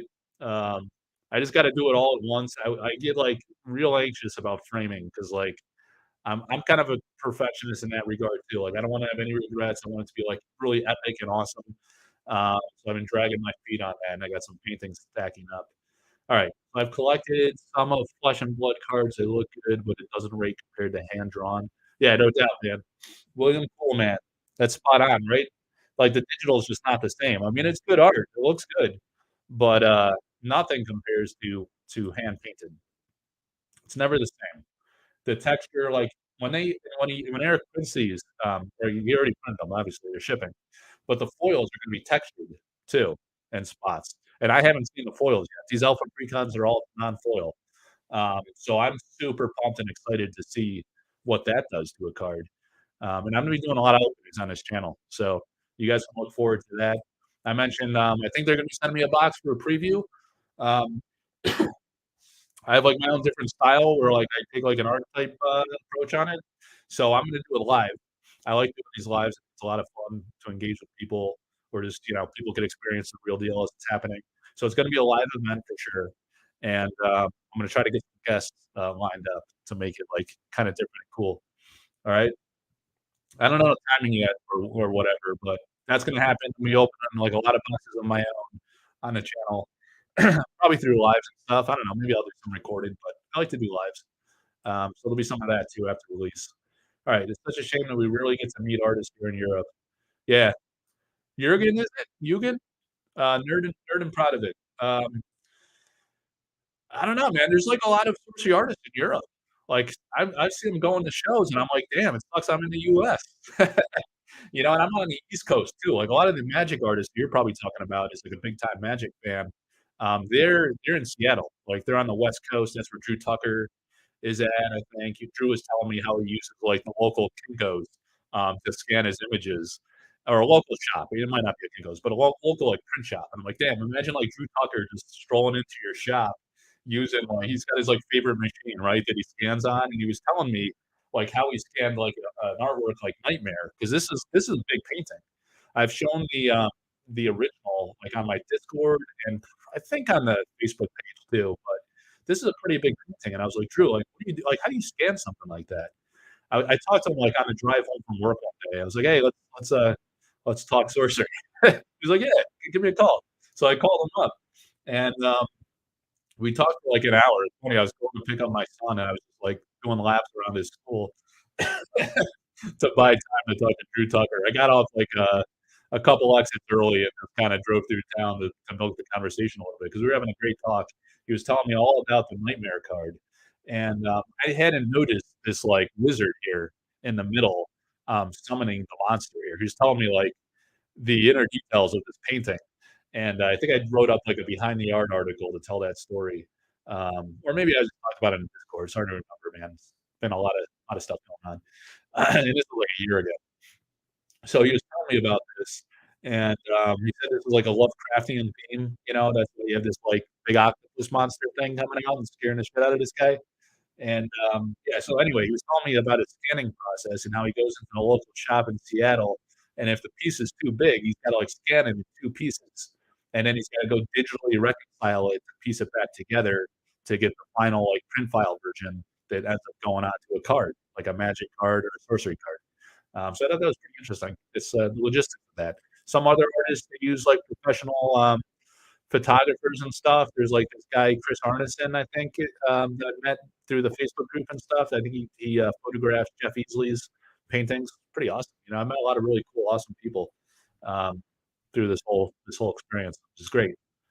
That makes it all worth it, right? Let's see. Yeah, so Europe, go. I forget where you are in Europe, man, but you got to go see Severin in France, or you got Vincent Pompetti's in France. Francesca Beraldi is in Italy. You got Andrea Modesti's in Italy. Jussi Pilkis is out in Finland. Um, who else is out there? Marta. Uh, Caio Calazans down in Brazil. That's not gonna help you too much. Um, yeah, they're everywhere. Just look them up. Sorcery artists. All right. Anson did around 30 alpha cards, so indeed 10% of the set. Yeah. Yeah, good for him. That's big. Um, would really love to have some big sorcery convention in Europe to get to see some of the artists. Should do it. Yeah, why not? yeah, I can talk to some of the artists I work with about that, and, you like I say, you got, Severin and, Vincent. They just met each other at an art show recently. How awesome is that? So they'd probably do it, make it worth their while. But, yeah, you get some Sorcery fans out there, have them do signatures and take pictures and stuff, sign stuff, sell stuff. It's great. Win-win for everybody. Alright. Uh, that would be nice. Love to get an original as well. Yeah, get an original, man. I do auctions of originals all the time. Not all the time, every once in a while. It's not like they're cranking them out every day, but, yeah, I got 2 Seagrave paintings coming that are pretty amazing. So one sold for, like, 2,700, another for 2,900. That's kinda cheap now for, like, Sorcery paintings, like, I've sold a couple around, like, the $7,000 range, um, that are Elvira Shakarova, really amazing artist. So she's doing great. A lot of her pieces have sold for, like, 4 to 7, um, and, like, the stuff she's doing for Arthurian Legends, unreal. Alright, so let's see. Money Vikings, what's up, man? Yeah, good channel. Yes, we should get me, you and Sophie. We gotta, like, have a anyway, does anybody wanna come on? If you wanna come on, like, right now, you can. Since you guys are here, you're welcome to. I'll just send you a link. Can't beat the feel and texture of hand-painted art. Yep. Oh, Money Vikings, getting some boxes? Nice, dude. That's awesome. Glad I got a second set of decks at the final stage. Yeah, the pre-con decks. Like I said, people are stonking their faces off on those. $300? Come on. That's insane. Alright, one expansion per year is the plan. Yeah, that'll be interesting. See how that goes. It's tough selling paintings only once a year and sitting on them, not being able to reveal them like we were talking about earlier. Yeah, Swami the Dragon is Ancient Dragon, sick. Um, Dorklier. Yeah, you got a channel too, right, man? Yeah, thanks. Yeah, I like making the content and the videos. Like, I wasn't doing YouTube. Initially, I was just doing YouTube, and I wasn't on camera at all. And then, like, what was the first one I did? Like, Ted's Basement? He's like, "Hey, you wanna come on the channel?" I was like, "Yeah, alright." I've never been on camera before. I don't even know how to do it. But, like, I went into my basement, and I just, like, propped up my iPhone on the thing, and that kinda broke the ice. And then I got to, like, Louis, DeGeorge from Kitchen Table TCG, like, I asked him, I was like, "Dude, what are you using for overhead cam? Your stuff looks pretty good." He told me about the ZV-1 is the camera I got, which works real nicely, and, like, I got, like, the stand he got. So, yeah, a lot of nice people out there giving good advice on, like, how to get a decent setup going. And another buddy, at Deck Edge, retailer, um, told me about, like, the microphones and stuff like that, right? So, yeah, it's nice, content creators helping each other out. Alright, when we receive our pledges, will you then be doing box openings and how to play videos? Yeah, I'll definitely be doing box openings. I probably am not your guy for learn to play videos, like I was talking about. I don't know if you were on earlier, I got, like, 3 little kids, so my time is, like, hard pressed. Like, I got a 2-year-old baby, just fell asleep, and I was like, "I'm going live." Unannounced, right? So I just decided to wing it today. Yeah, so I'll be doing box openings, though, no doubt. I'm getting, I got some sample packs coming too, so I'm gonna be doing, like, sample pack breaks, and, people buy, like, slots in the pack. I got, like, a Patreon, we got, like, 40 some people, and these guys love Sorcery, which is awesome. So they're definitely excited for some sample pack breaks. I usually do priority for Patreon members for the slots initially and then open it up more broadly if all 15 haven't sold. So there'll be some of that. I'll be opening, like, my own boxes just for fun. I don't know, maybe I'll do some box breaks, but yeah, I'll still be doing the same kinda content and featuring the cards, doing lives with artists. I work with, like, a lot of the artists, so, but it's funny, like, some of them aren't too fluent in English, so we're talking back and forth and using translators and stuff. So, I would love to get them on for a live and have, like, an interview with them, but it's difficult. Like, I've done written Q&A, like, with Marta Molina, for example, isn't fluent in English. So, I did a written Q&A with her, and she was able to work it out. We made it work, but it's hard to get her on for a live unless we have a translator or something. And Severin, I think, is, similar as well, and Vincent's, like, kind of broken English style. So, a lot of the artists I work with, are the international artists, so it's hit or miss. Some speak English. I think Kaio, I'm gonna be working with Kaio for sure for, like, altars and, art proofs and stuff, so and he seems to communicate, like, pretty well, so maybe I can twist his arm to coming on the channel for a live, and we can learn more about his story. Um, Great to give illustrators a chance. As an amateur illustrator myself, I understand the commitment to the craft. It's and must be done for passion, not money. Yeah, money makers. That's cool, man. Yeah, you're a amateur illustrator. That's awesome. Yeah, like, part of my, passion and, interest in getting into, like, kind of, like, artist representation stuff was, like, trying to promote their brand, before their work, you know? Like, that's why I do a lot of the interviews. Like, I did a lot of the written Q&A just out of curiosity because I, as a fan, wanted to learn about their backgrounds. But then it occurred to me that, like, it's bigger than that, you know? Like, some of them are up and comers that, haven't been published on a grand scale like this before. So, I try to, like, draw awareness to who they are as a person, and then so we can, like, so it feels more personal and special to own their artwork. So yeah, that's a big part of it, right? And it works. Like, it makes the collector feel more into it. It improves the value of their work, so the artist does better, and they're able to do this full time.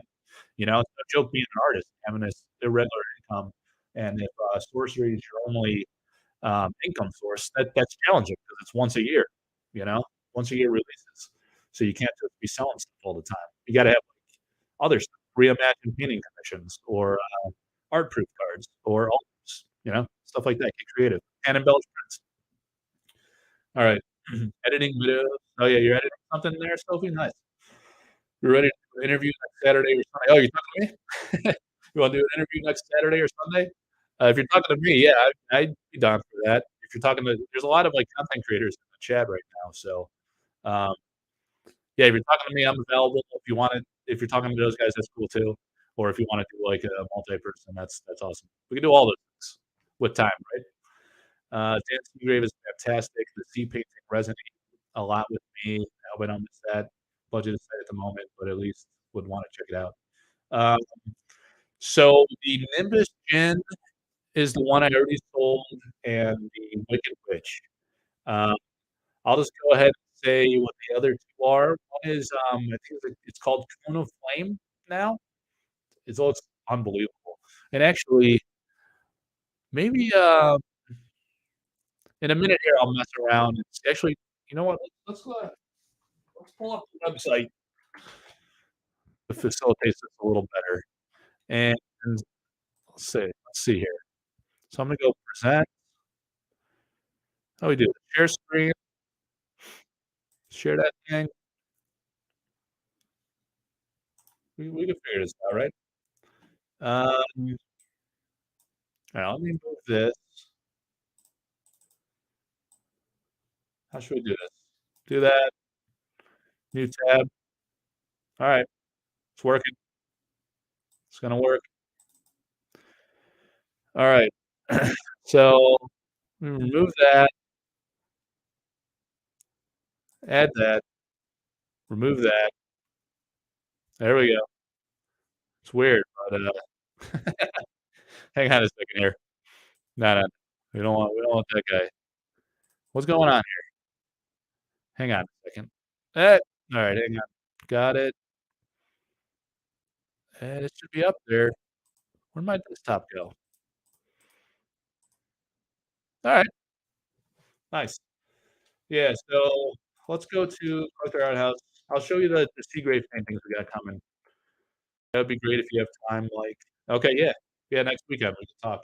All right, so let's go to sorcery cards. Let's do it like this. I love seeing all the artists. All right. Who's the most metal looking guy out of this 8? Dan Seagrave? All right. So look, the Scorcher is the original painting. I have that one. This is consignment. I'm selling it for somebody else. Um, so I have the Scorcher and Cone of Flame. Look at that. Yeah, they're in the basement right now. Otherwise, I'd show it to you live. Let's see if I have it on the full art gallery. And those they look unbelievable. The detail on those and like the finished quality of the Seagraves. I own one Seagrave myself. I haven't sold any of my own paintings. I don't really intend to. Um, I bought the ones that like resonate with me personally on some level, and I'll be proud to display that. but people buy and sell for all different reasons, right? And some of these guys are selling. So this is the Scorched Earth full version, and yeah, maybe it's not letting me zoom too well. I'm just making it worse. But the detail in this, when I show the original, you guys are gonna be really impressed. I mean, there's such great detail in the town here that's, up in flames. Scorched Earth is the name of the card. So he captured that, like, so masterfully. But, like, it's burning and it's, like, sinking. Like, there's this earthquake going on, and you see, like, it's like an earthquake that's, like, sucking down the village into the ground and into the earth. So it's both on fire and fractured, and it's just pure chaos. And, the original looks sick. Like, I'll do a, reveal on the YouTube channel so you guys can see it really well. There we go. That's actually not too bad. Alright, so I zoomed in, go back to 100, and alright, so Scorched Earth is one of them, and the other one was the Cone of Flame, right? So, where was that? I passed it, didn't I? Oh, no, maybe I don't have that one in full art on the site. Alright, so I guess I don't, but we saw it in the card version. Look at this maelstrom here. Remember when I did the reveal of the water card? So, I thought, the print didn't come out quite right, but the green on this maelstrom is just a little bit different than some of the other Seagraves.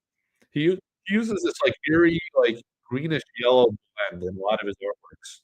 So that's, like, pretty consistent, but the green, and maybe 'cause it's, like, water, more of, like, a water-centric type theme or, like, just the creatures, it just comes across a little bit more vibrant and, like, fluorescent on the printed card in a way that's, like, fairly different than when you see a card like Nimbus Gem, for example.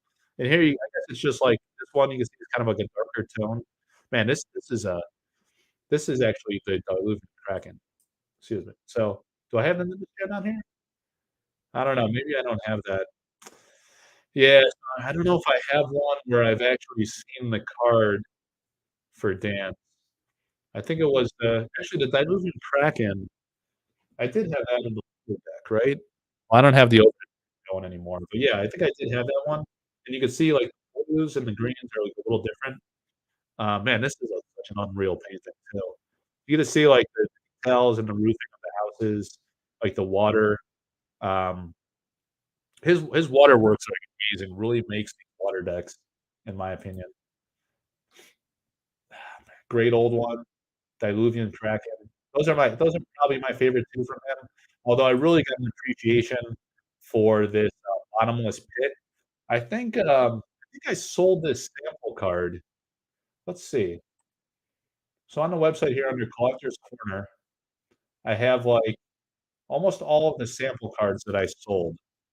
So if I go these are like I auctioned all of these cards, right? And they're in, I actually auctioned the Nimbus Gem quite a while ago to a guy in Italy.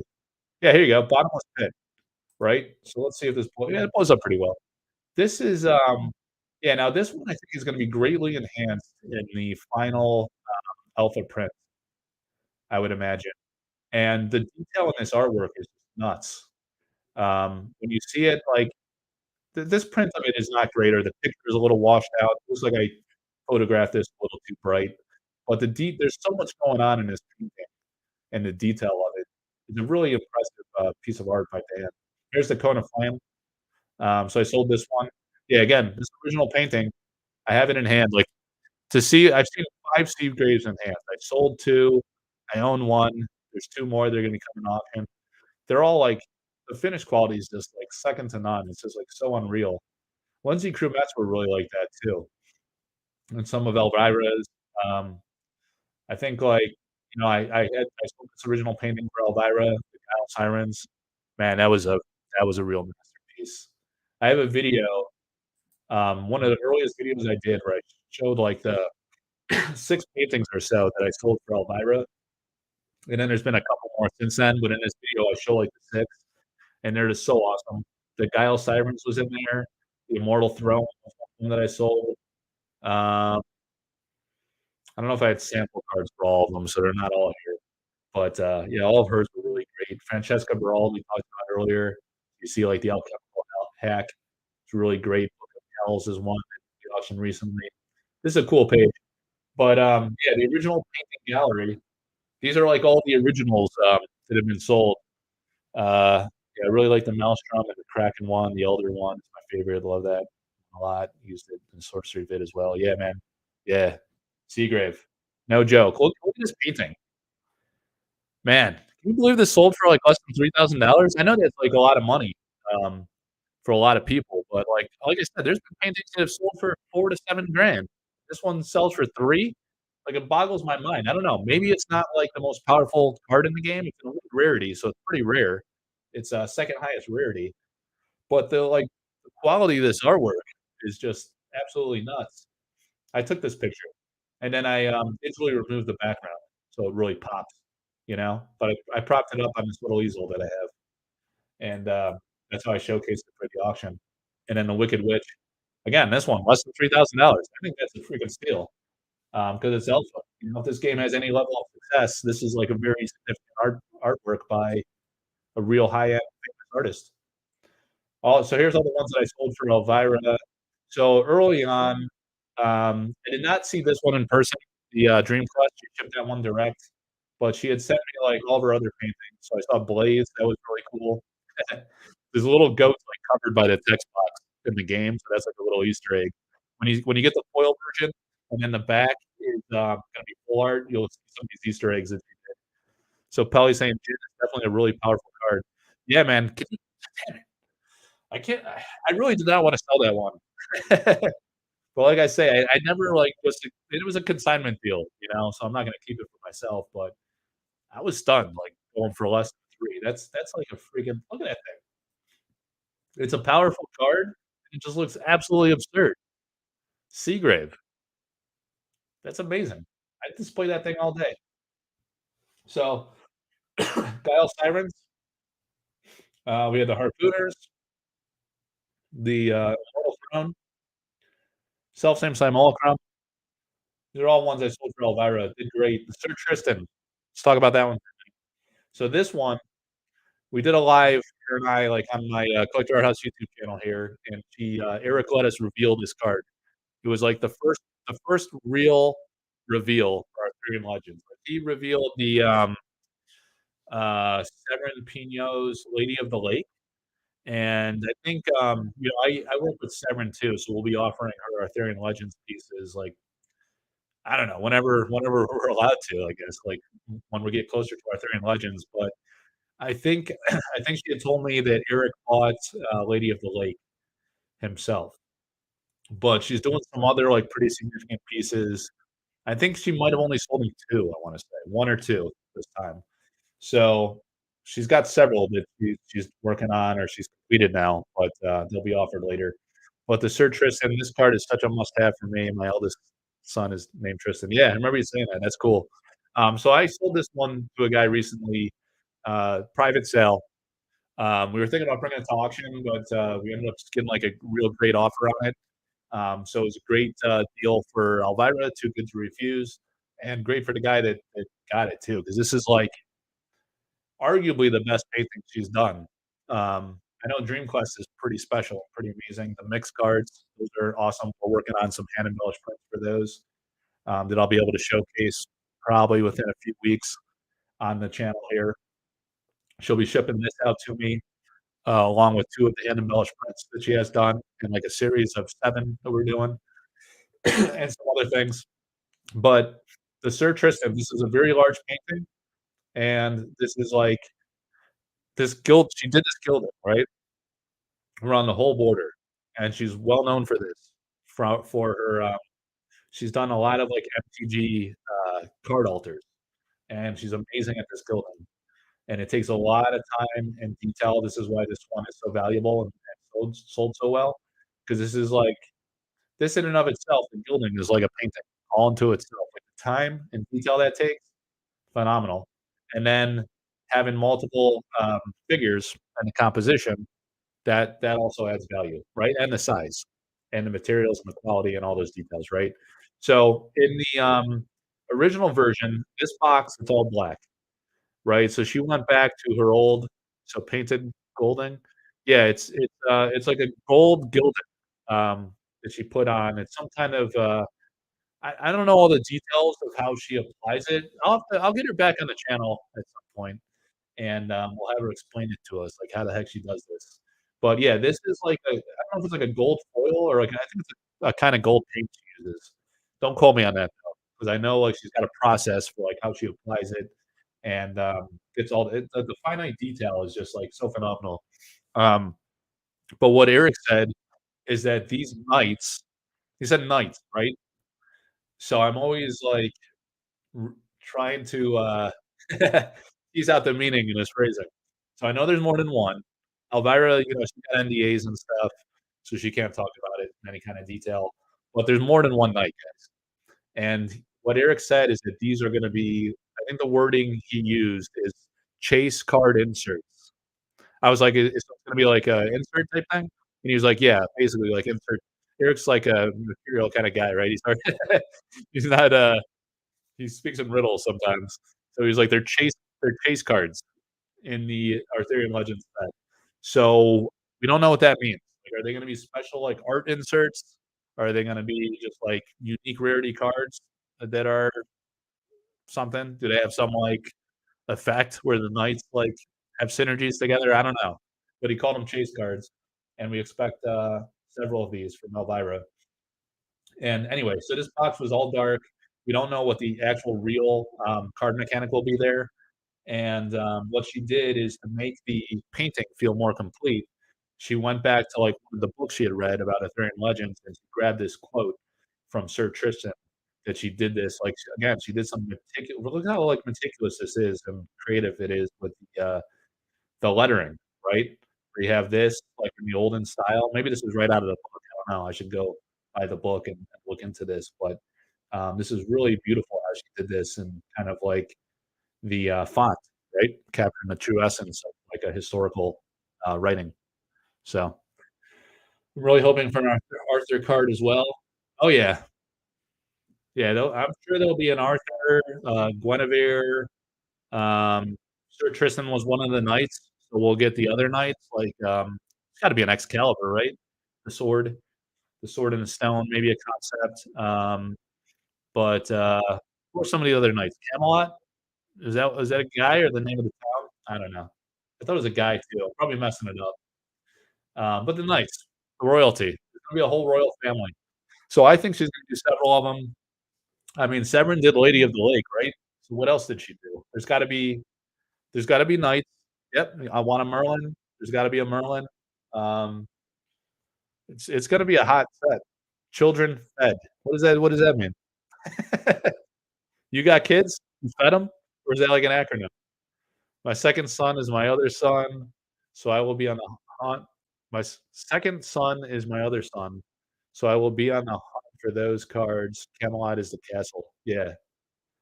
Second son is my other son. What do you mean? The second son of Arthur? Um, yeah, I don't know. Like, all I did a article. Second son is Arthur. Oh, okay.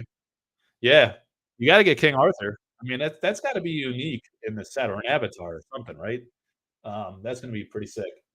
Yeah, there's a lot to look forward to for Arthurian Legends. That's gonna be a pretty flavorful set. Anyway, getting back to the paintings, um, yeah, super cool to see Doomsday Device. It's such an like an iconic card for sorcery. This was the original painting. You can see my photography technique improved a little bit over time. Like Doomsday Device was an older one I photographed in the Palaberry bats. I think I got those in around the same time. This one was an oil on canvas. So this one is already pre-mounted. Lindsay Crumette, you see the LC. Um, so she does really great paintings as well. And then this was like a little different from Elvira. But then I started like propping these guys up on the easels, and I found that worked a little better. And then you remove the background, put a nice dark border, and the painting really pops and shows well. So the Lava Salamander, that was Melissa Benson. First time I've seen a Melissa Benson painting in person. And I was really blown away. This is another one like where I'm talking with the wife in the kitchen. I'm like, how am I going to sell this thing? I need to have this. Let me just buy this one. But yeah, again, I wouldn't buy something that I'm doing consignment for. But here's the King of the Realm. Again, man, is super tempted. My son's like, "I want that on my wall." He's like he's gonna be 5 next month, so he doesn't know what he's talking about, but he thought it was cool. It's 5-year-old. So, yeah, that looked amazing. It was on crescent board. The detail, can you blow this up at all? Yeah, look how that thing pops. So vibrant. This is a great picture. The guy had great lighting. This is in his store, you know? He got this framed up, and I think this is his store, right? Looks like it's sitting on a bunch of comic books. Like one of those, shelves and stacks of comic books. So, that's awesome. That's landing in an actual LGS, so people be playing in store and coming and seeing the King of the Realm. Um, the Vaults of Zool. So Tony hit me up one day and was like, "Hey, man, I got, like, 2 paintings. I need to move quick. Can you help?" I was like, "Yeah." Sold in, like, a day. That one, the Vaults of Zool and the one I don't have on here is in Nui Undine. Um, I offered those to my Patreon supporters. So sometimes there's, like, exclusives like that. More often than not, I do an open auction to be fair to everybody. It gets best value for the artist. It gives everybody a chance in the community who wants to purchase one. But every now and then there'll be like a rare, unique opportunity to do something special for Patreon. So one guy in the Patreon bought this right away, and they got a great deal on it too. And it's just sick artwork. So Tony was like, "There's a few Easter eggs in here too." They give it away. You guys want to know? There's a panda bear right here. You see that where my cursor is? It's gonna be hard to see because it's small, but there's a panda bear right there in the gold. And there's some other stuff I think he buried in here. I'm trying to remember, man. It's been a while. There's a lot going on in the gold, right? Probably like several Easter eggs in here. And then there's this lettering, and it has like a meaning. You got to go read the. Let's go check it out. We're on the website anyway, right? He told me the story a couple times. If you go to the Sorcery Behind the Art page, I need some. I always forget to bring water. All right. So you go on this page and you see the cards, right? You click on any card and you got a nice little article that tells you these are always like stories that I got directly from the artist. So it's me talking to them. They're telling me like what the meaning is behind their piece, what the inspiration was, things like that. And then I write it up into a little digestible article. So it's really cool. I'm creating like a nice little database and like historical reference that'll make the game feel more special and fun and interesting for us. Um, as we get the cards. So the Holy Grail. This was another sick one by Tony. I inquired about this one too and thought really long and hard about buying that painting. Another guy ended up getting it. This guy Ryan that runs another one of the art Facebook groups and is one of the moderators in my marketplace Facebook group. So that's a great one. Clear thematic fit for Arthurian Legends. So we're going to see that one held off. I'm pretty certain. But yeah, going through, you click on any of these all have like the story from the artist on what the meaning was. We got to look at the avatars real quick. This was done in a full set of 4, and Seven really liked this. I was really flattered that she was flattered by the time that I put into researching this one because she gave me something like nuggets, and then like I have these 2 books here. These books are godly, by the way. If you have an opportunity to buy these books, man, they're so nice. I think I did a video or 2 where I flipped through them and showed a lot of her artwork. Look at that beautiful artwork throughout the book. So I did some research on like the meaning of the 4 elements, the kind of like alchemical lore behind them. So you get a nice little write up about what earth means and wind, fire, water, and then look at these amazing sketches. I think I had a chance to buy these too, and I'm such a dumbass. I don't know why I didn't do it. I bought the Predestination original painting. Um, I think actually, you know what? Are these sold already? I might have had a crack at these, and I was just super dumb. I don't know why I didn't do it. Well, look how great those are. So when I work with Severin to do art proof sketches and paintings, what do you think you're gonna get? Something like that? Like, how sick would that be on the back of an art proof card? Man, you gotta have the set of those. Those like that in a sketch. I mean, the sketch on these are like almost as good as the painting to me. I mean, the color really enhances some things, but like there's something about a detailed sketch that just feels like very personal and super cool. So Let's see. Why did I go to this page, guys? We were gonna talk about the vaults of Zool. Maybe I didn't do a story on it. I thought I did. I don't know. Here's Tony's up front. Yeah, so I guess not. But anyway, that's a cool page. All right, what else we got going on? Morgan Le Fay and Merlin. Give me both. We got to see Morgan Le Fay, right? And definitely Merlin, obviously. Have you sold Atlas Wanderers or Mirror Realm? Those are amazing. I'd love to see the paintings in real life. No. So Atlas Wanderers, Brian Smith in general. See, my son's coming in the house. Might have trouble soon. Brian Smith is holding out on a lot of his paintings, and he's just waiting till after release. He's being patient. So the only one I saw and sold of his was this night one, right? And it was called Black Knights.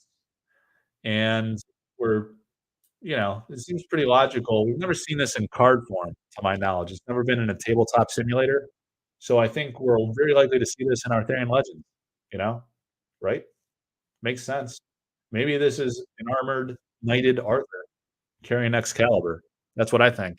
So I think it could be a significant card. And the guy who bought this got it pretty inexpensively because of the uncertainty around it, I think. But yeah, Brian framed this himself. He frames a lot of his own pieces. So he might still, I think he still has Alice Wonders. That is a great one. I agree with you. That's really cool. Mirror Realm, that's Liz Danforth. Liz similarly. Liz, Melissa Benson, Drew Tucker, Jeff Menges to some extent. They still have paintings, originals, but they've all been kind of like slow rolling it and waiting until after release. So there'll be opportunities with those artists. Mirror Realm, though, she's gonna be looking for a top coin on that one. Liz, that's a great painting, super popular. But yeah, I wish I could see that in person. I mean, I know she does like a lot of shows and stuff. I don't think she's coming to the IX art show. So we won't see it there, but we'll see Drew Tucker there. This is in October in Reading, Pennsylvania. I'll definitely be going to that. We'll have cards by then, right? We might even have beta. We should have beta by then. So I'll probably be getting a lot of signatures there. I'll be seeing a lot of the originals in person, talking to Drew and Jeff and Margaret Organ Keen. I think is probably going to be there. Beth Easley was there last year. Um, Alan Pollock was there. Bunch of them. Eric says there's going to be some others there too. So Cryptic Eric, I don't know if he's talking about new artists he's commissioned and not revealed, or he's talking. I mean, I already know like a lot of the same are going back from last year, but yeah, we'll get stuff signed to be cool. Uh, I'm actually working on a list of where you can grab them. Oh, the books? Yeah, those books are amazing. I wonder if the king is going to work any sorcery goodness into Exile Con. Where's Exile Con? In July? Yeah, I don't know. There's like a Gamma gaming association like event thing in Vegas, I want to say, like at the end of this month. There's Gen Con in August. So Ira from the sorcery team is going to be there hosting the first like sorcery tournament. There's a tournament on TTS, but this will be the first in-person tournament. Oh, New Zealand, Auckland. Yeah, that makes sense. Exile Con in July. I don't know. They haven't announced anything on that, but seems logical. July. We're gonna have Alpha by July, guys. I think we're gonna have it by definitely by the end of May. Let's get serious, right? What's in Las Vegas? There's the Gamma. Let's look it up. It's like a gaming association. You live in Vegas? Gamma. April. Gamma Expo. That's what it is. So it's April 24th to 27th. Expo and hotel reservation. Yeah, so it's like a tabletop gaming convention. I don't know if Sorcery is Vegas local for you, dude. Go check that out. I don't know if Sorcery is going to be involved or not, but it's a tabletop gaming expo. So it's it makes sense. Just go there and ask people if they've heard of Sorcery, and if not, why the hell not? Maybe that's coming up fast, man. Maybe I should mail you some stuff. I'll send you a few cards. DM me later and tell me your address. Or I might you're in Patreon, I think, right? I'll look it up and I'll send you a few cards. Um, but yeah, get the word out. If you could tell them about Collector Art House, that'd be cool. Tell them about the YouTube channel and the Collector Art House website and the community group. Let's get them hooked. Yeah, so look, this is the lineup. We got booth set up for sponsors, seminars, media first look, Power Retailer Awards launch, blah blah blah, premiere presentations, industry seminars. Yeah, I don't know. Maybe I don't know if this is more directed to creators or if it's like a um, fan type thing. Reno, Nevada. Oh, here you go. Sponsors.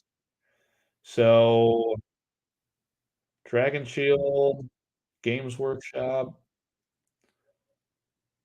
There's a lot of sponsors. I don't know. Must be a pretty big event. Ultra Pro, Wizards of the Coast, PhD, big distributor in the US. Yeah, that could be pretty legit. Look it up. Let's see. Can you throw up a list of upcoming events we can find Sorcery at on the Art House? Yeah. Um, the thing is, the only ones I know of are there was something that they said was going on at the end in Auckland, I thought, at the end of this month. I think someone actually made that suggestion also for the official Sorcery website. And yeah, Ruben's doing a real good job with that website, man. That website's getting a lot better. Sorcery, let's see if it comes up. SorceryTCG.com. You got this cool video intro. Some ideas I should probably steal for collectorarthouse.com. So a lot of this stuff was already there originally, but there's some new content. So how to play, you got the how to play video. So a lot of people are saying like, where do I go to learn the rules, the print and play, blah blah blah. It's all linked up here now. This is the rule book. The art. So this is an old page. This needs some 10 or 11 here, but something actually Jeff Menges told me for the first time. I didn't realize this. This list, actually, it says it on this page. That's where I heard it for the first time, and then Jeff also mentioned it in our live. But this list is in the order of the artists that Eric, the King of the Realm, commissioned for the project. So look at that, Andrea Modesti. He's one of my favorite artists, guys. I got like two of his. Do I have the other? Let me see. Hang on a second. Let me see what paintings I got laying around.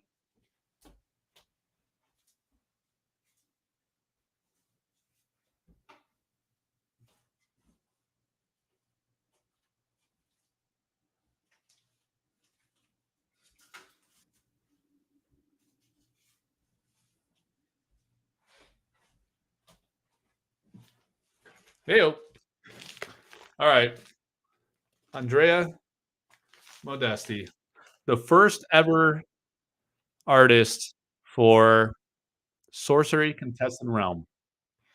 All right, let's get serious. Boom. All right, let me get some of this shine off my face. Wait, do we need that shine? I don't know if that's good or bad. Hang on a second.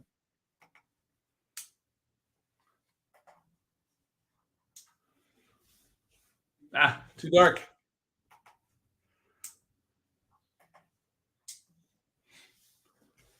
All right.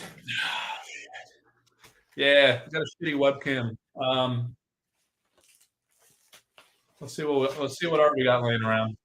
All right.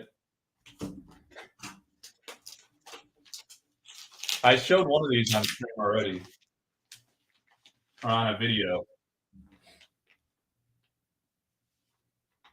Somebody might be able to shine some light on it. Oh, getting messages here. All right, man. Man, I just should have combed my hair. All right, hang on. Oh yeah, Andrea. I love Andrea Modesti. So good. All right, so let me show the one I've already shown, in case any of you guys are new around here. I want to be careful with this. All right.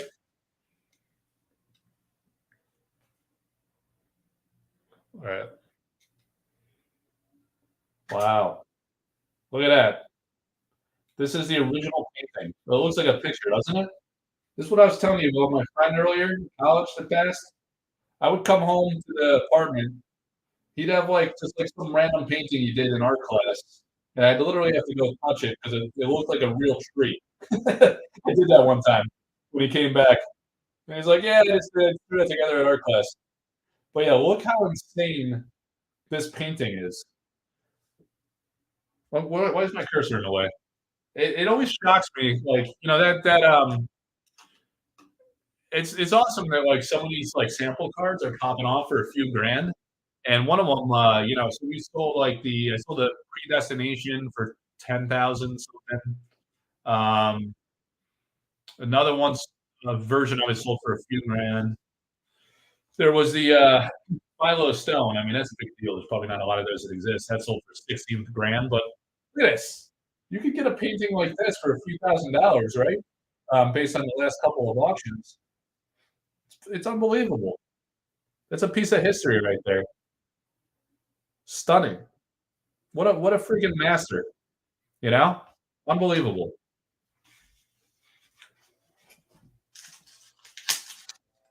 It's so awesome. It feels so awesome to own something like that and be able to display it. Of course, I don't have it displayed. It's not even framed. It will be though. This wall, I'm telling you, this is gonna be like the most sick wall you've ever seen. It's only a matter of time. All right, I've been slow rolling it. I got the. You guys want to see the uncut sheet again? I can dig that bad boy up too. All right, you ready for this one? This is like probably my favorite artwork by Andrea Modesti. I don't know if I might have shown like a still image of it, but when I saw this one, I had to have it. It just feels like so old school, legend, 1990s. It looks like it was plucked right out of an MTV Alpha or something. Look at that. I don't know. The vibe of it is just something different. It's unlike any other Andrea Modesti painting. Look at that. That is a nice painting. When I get that properly framed up, that is going to look unbelievable on the wall. Look at it. You looking at it? Look at that thing. It's unreal.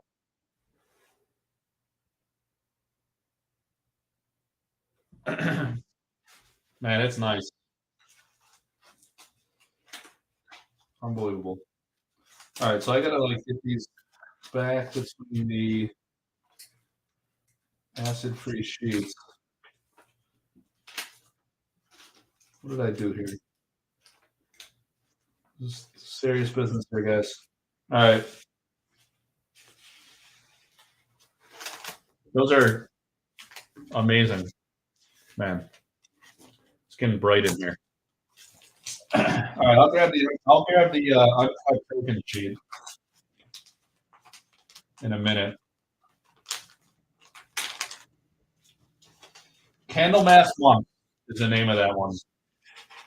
That is I don't know. Having those two from Andrea were just like the right choices for me. When you see a painting and it resonates with you, like on some kind of personal level, and just kind of captures resonates with a memory you've had in life, basically. That's when you know. You do not want to hesitate.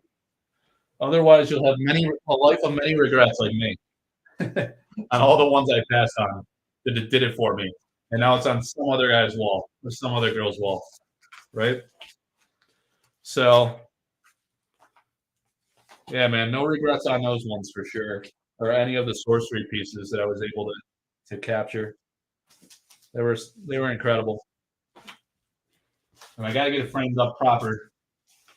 That's the thing, like when they're all here and they're all done, go to the frame shop, get it done right in some kind of theme, and that wall there, man, the back of every video looking hot. All right, hang on, uncut sheet.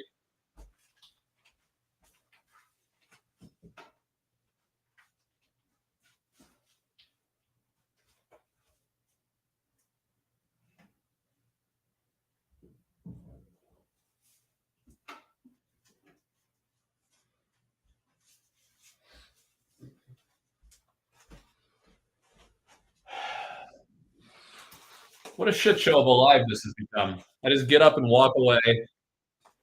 Someone's just joining probably, and like the guy's not even on the camera. Just pulling things out of bags. Man, this tube's a pain in the ass too. Even if I had an ounce of talent, it'd still be impressive. I have less than an ounce. That's why I love everybody else's talent so much. Vibes and resonating is really important. Yeah, man. If you're gonna get into painting collections, it's gotta resonate. Don't buy it just to flip it. You can do whatever the hell you want. People do it to invest, and that benefits somebody else down the road. But if you love it and you're gonna display it proudly, it's worth it. It's worth the cost. Then it's the value. It's a different value proposition, right? You're not so this like straight up fell out of the other one. So I asked, I told this story before, but this is just a print of that painting that I showed. This is laying on the floor, fell out of the packaging of the other one I showed. So that is the original of how he did this humble village, which I think was now called like Spring Village or something like that. That was the original. He did it like portrait style, and then they went to the Atlas concept. I mean, he was the first artist ever for Sorcery. So they were doing things in portrait mode, and then he and Eric decided it needed to be a landscape. So do it again. Right? Let's see. You're right. They're very nice, but I'm more into the paintings that are a little darker. Yeah. Seagrave. Seagrave is awesome. Or Brian Smith, I like both. I love it all. It's hard to pick. It's nice to have a variety. So the first ever uncut sheet out in the wild, the tokens. I'm partial to the little foot soldiers. Those little guys, they're just like little guys, kind of harmless. Like, what are we doing out here on the hill? That's pretty cool. Right? And then it's double-sided, so I got to figure something out. Because like I don't want to like conceal this side, right? That shows the back that says token. The token back. There you go. With the dark art, you got the amoebas engulfed from the mega amoeba. That's Brian Smith. Up top, you got the Seagrave. Disabled. Chains of Prometheus. Sound familiar? Chains of Prometheus. Sample card. Oh, now we're paying the price for the brightness. Hang on. Oh, all right. Hang on. We're in the dark now. Nah, still sucks. Too much lighting. That's the Chains of Prometheus, though, right? It became the disabled token. So that's pretty hot. That's pretty hot sample card. That is a unique relic. So that one's a big deal. That's going to be valuable. But yeah, let's see how this comes across now. A little darker. Pretty sweet uncut sheet. Really honored and thankful they sent this to me. It's pretty amazing.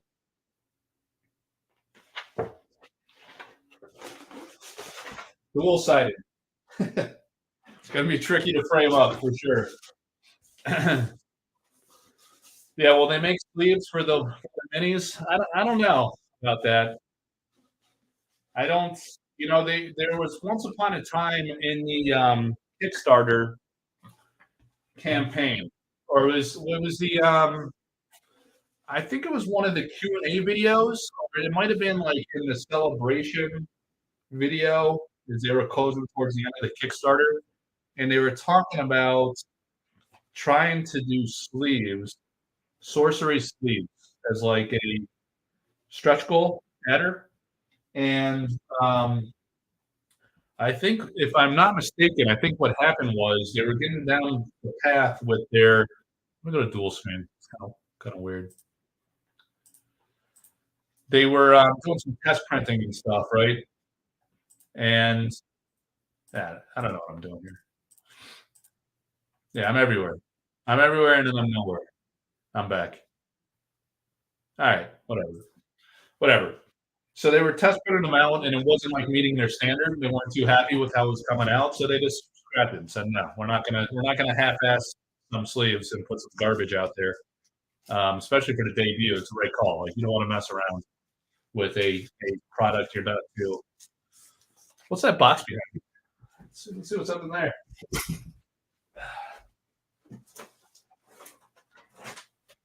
See what's going on here, guys.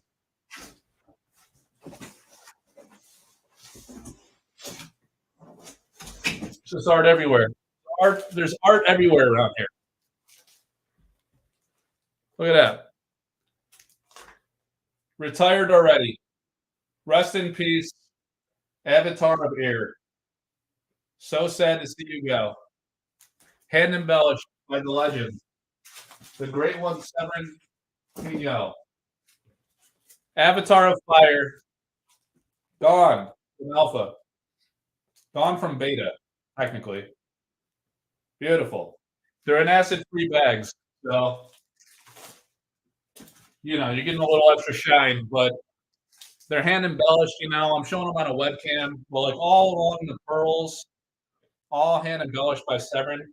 Really beautiful. Maybe I should have just done like an art showcase live stream, or maybe I'll do that when the Elvira Shakarova shipment comes with Sir Tristan and couple hand embellished prints he's been working on. A few other things that are pretty hot. There is the Avatar of Earth. It's all hand embellished by the snake, along the snake, and throughout the piece, all over the place. So we did a. You see that one? Okay, take a look at that. Beautiful, beautiful work. Beautiful work by Severin.